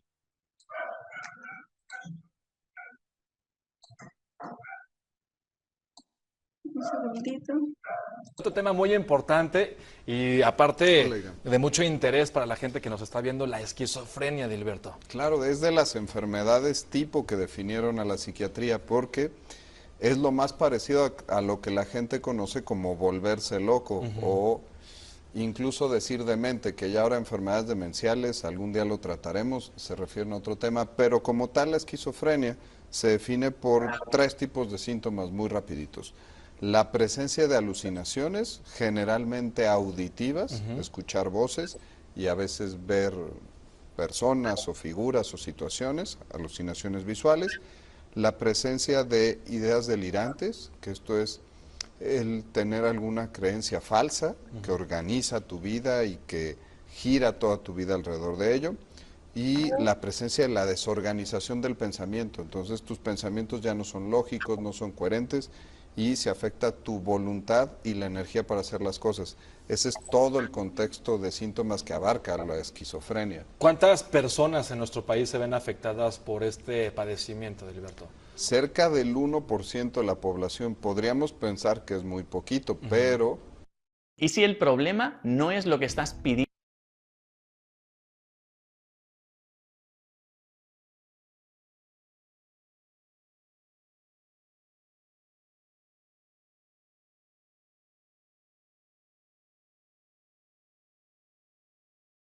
pensar que es muy poquito, pero estaríamos hablando de que si somos 120 millones de mexicanos, 1.200.000 mexicanos la padecen, y hay que decir que es altamente incapacitante. Entonces estaríamos hablando de una enfermedad que tiene 1 millón de mexicanos discapacitados. ¿Quién las padece más, los hombres o las mujeres? Un poquito más a favor de los hombres, incluso hay una diferencia muy clara en cuanto a la edad de inicio. Los hombres la inician muy temprano, en la década entre los 10, 12, 15 años y los 20 años, y las mujeres entre los 20 y los 30. Hay un tema que, perdón, se ha debatido mucho, y es que una de las causas que genera el inicio, no tanto como una causa, sino que desencadena el inicio de la enfermedad, es el uso de drogas, principalmente marihuana. Ok, en serio. Pero entonces, ¿se nace con una predisposición genética o qué es lo que pasa que se puede que se nos prenda ese foquito rojo para poder empezar a padecer esta enfermedad? Sí, es muy claro que hay una predisposición genética. Si mis dos padres padecieron de esquizofrenia, yo tengo una posibilidad de arriba del 60% de padecerla. No es obligatorio, pero es muy, muy interesante el tema genético ahí. Pero sí se ha visto que hay una frecuencia más grande de traumas de la infancia, de eventos que marcan la vida para estas personas, y como mencionábamos, el tema de un inicio temprano de adicciones también son factores que desencadenan el inicio de la enfermedad. O sea, yo pudiera no tener factores genéticos, pero si empiezo a consumir drogas a temprana edad, ¿podría disparar un poco la esquizofrenia? Sería un poquito difícil. En la mayoría de los casos se tienen que reunir todos los factores, incluso... ahora que la ciencia ha avanzado un poco más, los estudios de imagen y de estructura del cerebro demuestran que la parte que divide mis dos hemisferios cerebrales es más delgada en los esquizofrénicos, probablemente en los años por venir. Además de mapear tus genes, si te hacemos algunos super estudios de resonancia magnética, podremos dar un algoritmo de riesgo que tú tengas de padecer esquizofrenia. ¿Se cura la esquizofrenia? No se cura, eso categórico. Hay una alteración en un neurotransmisor que es la dopamina, está exagerada en las zonas... ¿Es un exceso de dopamina? Exceso de dopamina, en las zonas que regulan tu percepción, por eso las alucinaciones, y que regulan la formación y el proceso de tu pensamiento. Esto es un poco como el alcoholismo, una enfermedad que es muy difícil de comprenderla, ¿no? Muchas veces la verdad es que tú ves a las personas sanas, entre comillas, pero tienen este tipo de alucinaciones que no permiten que tengas una relación con ellos, ya sea con tu hijo, con tu papá, con tu mamá, con quien sea. ¿Qué hacer? ¿Cómo tratarlos? ¿Hay alguna alternativa en el tratamiento? ¿Es con internamiento o es con algún medicamento? ¿Qué se hace cuando se tiene un paciente o un familiar con este padecimiento? El tratamiento es multidimensional. De hecho, si acceden a las redes sociales del INCIDE, @INCIDE México, hay un audio que generó un experto en esquizofrenia de cómo escuchan las voces. Es un poquito, asusta un poquito, hay que escucharlo con cuidado, pero así es la vida de ellos. Ellos están muy aislados afectivamente de los demás, entonces la relación de la familia tiene que ser clara y firme para que esto reciba tratamiento. Ellos tienen poca conciencia de enfermedad, hay que llevarlos a recibir tratamiento. Usualmente en los debuts y en los brotes iniciales generalmente terminan internamientos ya muy cortos. La tecnología en los medicamentos nos permite que estos internamientos sean de 2 semanas, máximo 3. ¿Qué les hacen los internamientos? ¿Los sedan? No, se ponen medicamentos que bajan rápidamente la dopamina y Ok. entonces te reorganizan el pensamiento y puedes volver a empezar a funcionar y entonces ya sales a casa, pero como te decía, tienen poca conciencia enfermal. La tasa de abandono del tratamiento es de las más altas que tenemos en psiquiatría. Entonces, al salir del internamiento se hace mucho trabajo. Mucha de la tecnología ahora en los medicamentos son medicamentos de depósito. Se inyectan cada mes, incluso próximamente habrá un medicamento de cada 3 meses para que el paciente pueda andar sin pelear todos los días para tomar su medicamento y que siga controlado. Lo más triste de esto es que hay mucha gente que quizá padezca esquizofrenia y que no lo sabe, o que tienen familiares con esquizofrenia y solamente los tachan de violentos, los tachamos o los tachan de locos, ¿no? Entonces, aparte de estos síntomas que nos diste, ¿habría otro foco rojo en el cual nos tendríamos que fijar para poder identificar a alguien con este padecimiento? Hay dos tipos muy de los más comunes de esquizofrenia. Uno es la delirante, paranoide, donde pues prácticamente nos damos cuenta, hay ideas de persecución, de daño. Esa es muy, muy rápida darse cuenta. Pero hay una que se llama esquizofrenia simple o desorganizada. Gente aislada, muy poco afectiva, que se interesa poco por las cosas y que creen cosas raras, pero no molesta mucho a los demás. Muy probablemente estas personas, si empezaron desde la infancia, adolescencia, tengan esquizofrenia y se ven beneficiados en gran medida con los medicamentos más nuevos. Entonces, si tienes este tipo de familiares muy aislados, que no conviven, que no tienen un interés y que tienen muchas ideas extrañas, a lo mejor no causa ningún daño el empujarlos un poquito y echar una valoración que se podrá ver si es esquizofrenia o otra causa, pero mejora la calidad de vida. No es que puedas morir de esquizofrenia, pero sí podrías morir de causas derivadas de, por ejemplo, del suicidio. Sí, los esquizofrénicos, del 100% de la masa de suicidios que se tienen en un año, el 15% son por brotes psicóticos en pacientes con esquizofrenia. Tu mente está tan desorganizada y, te digo, a veces hay ideas delirantes de daño y de riesgo, que la mejor opción que puedes hacer cuando sientes que los vecinos te están vigilando y que todos te están robando el pensamiento es suicidarte. Claro. Entonces, no se muere de esquizofrenia, pero tienes mucha razón que es una enfermedad que potencialmente te puede matar. Edilberto, muchísimas gracias. Gracias, Para Iram. todas las personas que nos están viendo, que quisieran ahondar más en este tema o quisieran...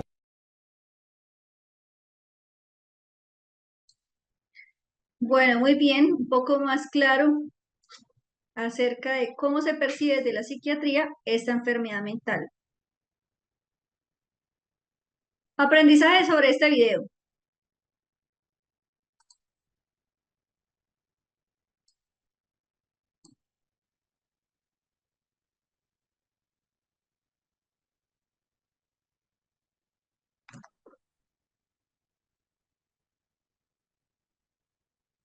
¿Ninguno?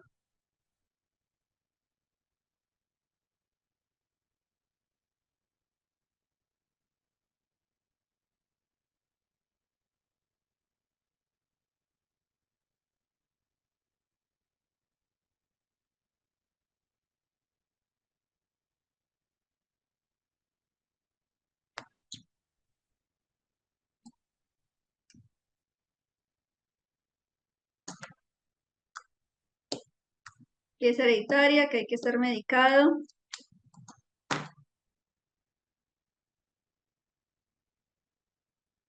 Bien.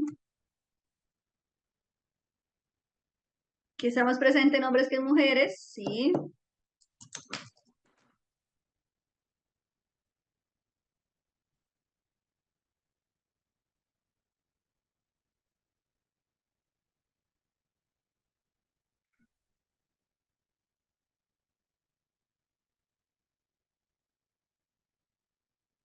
Bueno, muy bien. Y por ahí están haciendo preguntas respecto a la edad. Aquí también les mencionaron la edad de inicio en hombres y edad de inicio en mujeres. En ese momento, en pantalla, quiero que tengan muy presente este cuadro. ¿Por qué? Porque aquí estamos hablando acerca de cuadros psicóticos, pero en este caso, más puntualmente, me voy a que ustedes aprendan acerca de esto. Este es el espectro de la esquizofrenia.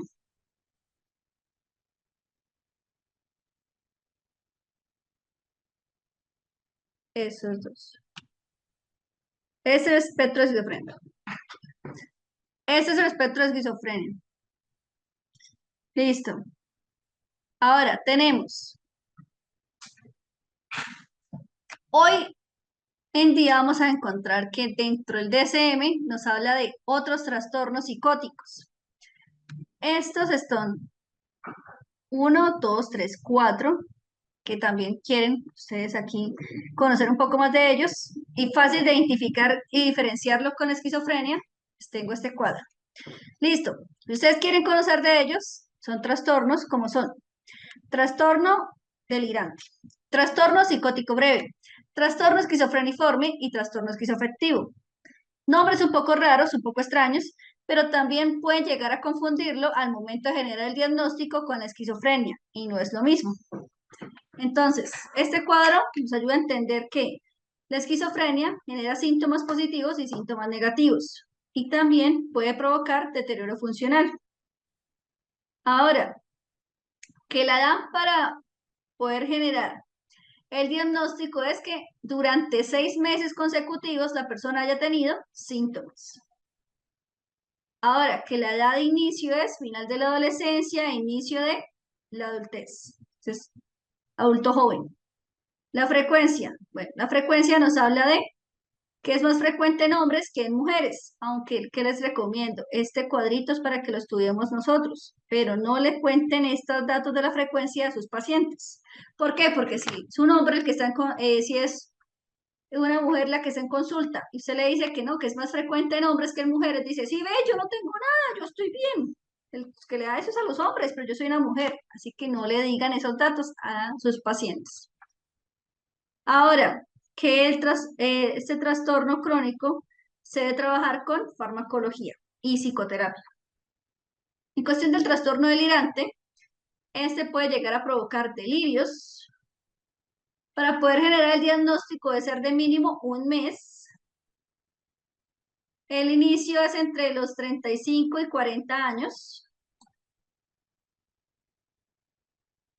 Ahora, puede presentarse desde los 18 años en adelante. Ahora, no hay diferencias entre si se da más en hombres o se va a dar más en mujeres, no. Aquí en pronóstico, ¿qué vamos a encontrar? Bueno, nos dice que se debe generar una intervención adecuada a tiempo, es decir, esa persona recibe el tratamiento a tiempo, acepta el tratamiento, se le hace mantenimiento a ese tratamiento, es decir, que lo continúe, no desarrolla esquizofrenia. Ahora, persona con trastorno psicótico breve. Para generar el diagnóstico, los síntomas deben haber durado mínimo 1 día y menos de 1 mes. Ahora, ¿cuándo inicia? Puede iniciarse desde la adolescencia o desde la edad adulta temprana. Es más frecuente en mujeres que en hombres. Ahora, este trastorno psicótico, que es el psicótico breve, es el que más tiene tasas de recaídas.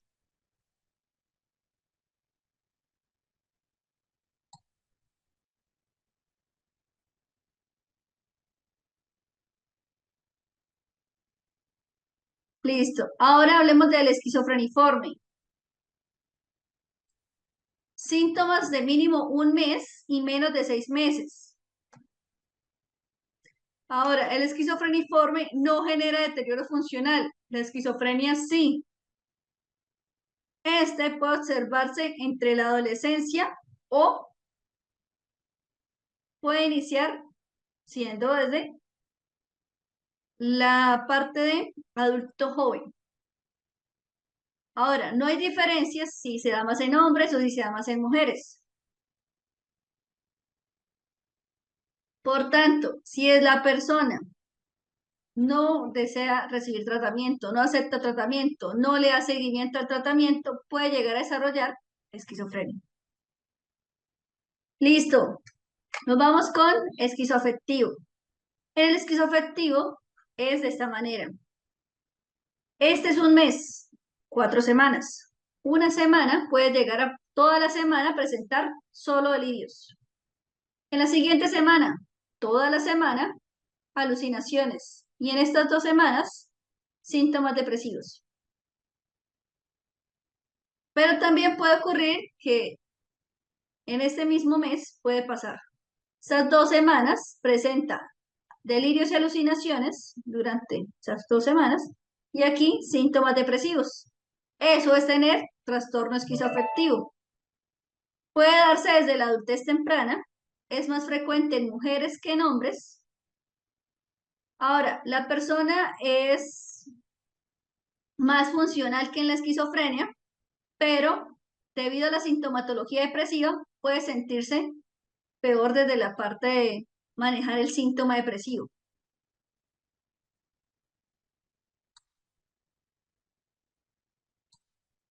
Listo. ¿Por qué quiero que conozcan este cuadro? Para que aprendan de los trastornos psicóticos y el espectro de la esquizofrenia, pero también para que evitemos malos diagnósticos, que fue mi objetivo desde el día 1, enseñarles a ustedes a que no cometan errores al momento de diagnosticar.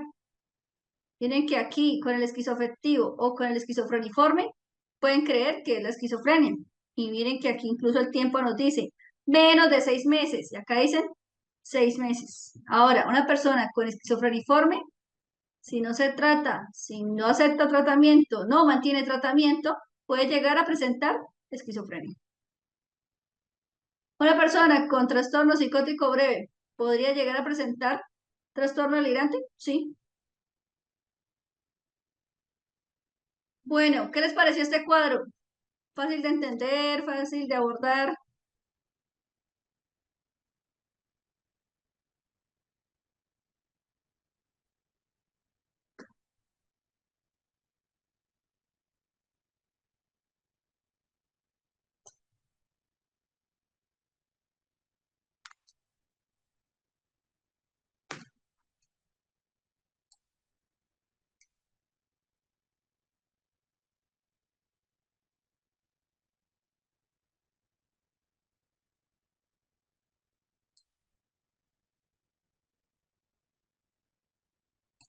Listo, muy bien. Comorbilidades. Bueno, la comorbilidad más frecuente en la esquizofrenia es el trastorno por uso de sustancias. Otra de esa comorbilidad también encontramos que es la depresión. Pueden llegar a presentar también TOT o ansiedad, o desde la parte biológica vamos a encontrar diabetes o obesidad. Bueno, cerramos tema 1 del módulo 8 y mañana continuamos con tema 2, tema 3, para darle cierre al módulo 8 y empezaremos con módulo 9 y 10 para darle finalización a este proceso formativo. Recuerden que mañana nos encontramos en horas de la mañana, 8 de la mañana, hora Colombia. Damos por cierre a nuestra clase de la noche de hoy, que terminen de tener una excelente noche. Y mañana continuamos el seguir aprendiendo.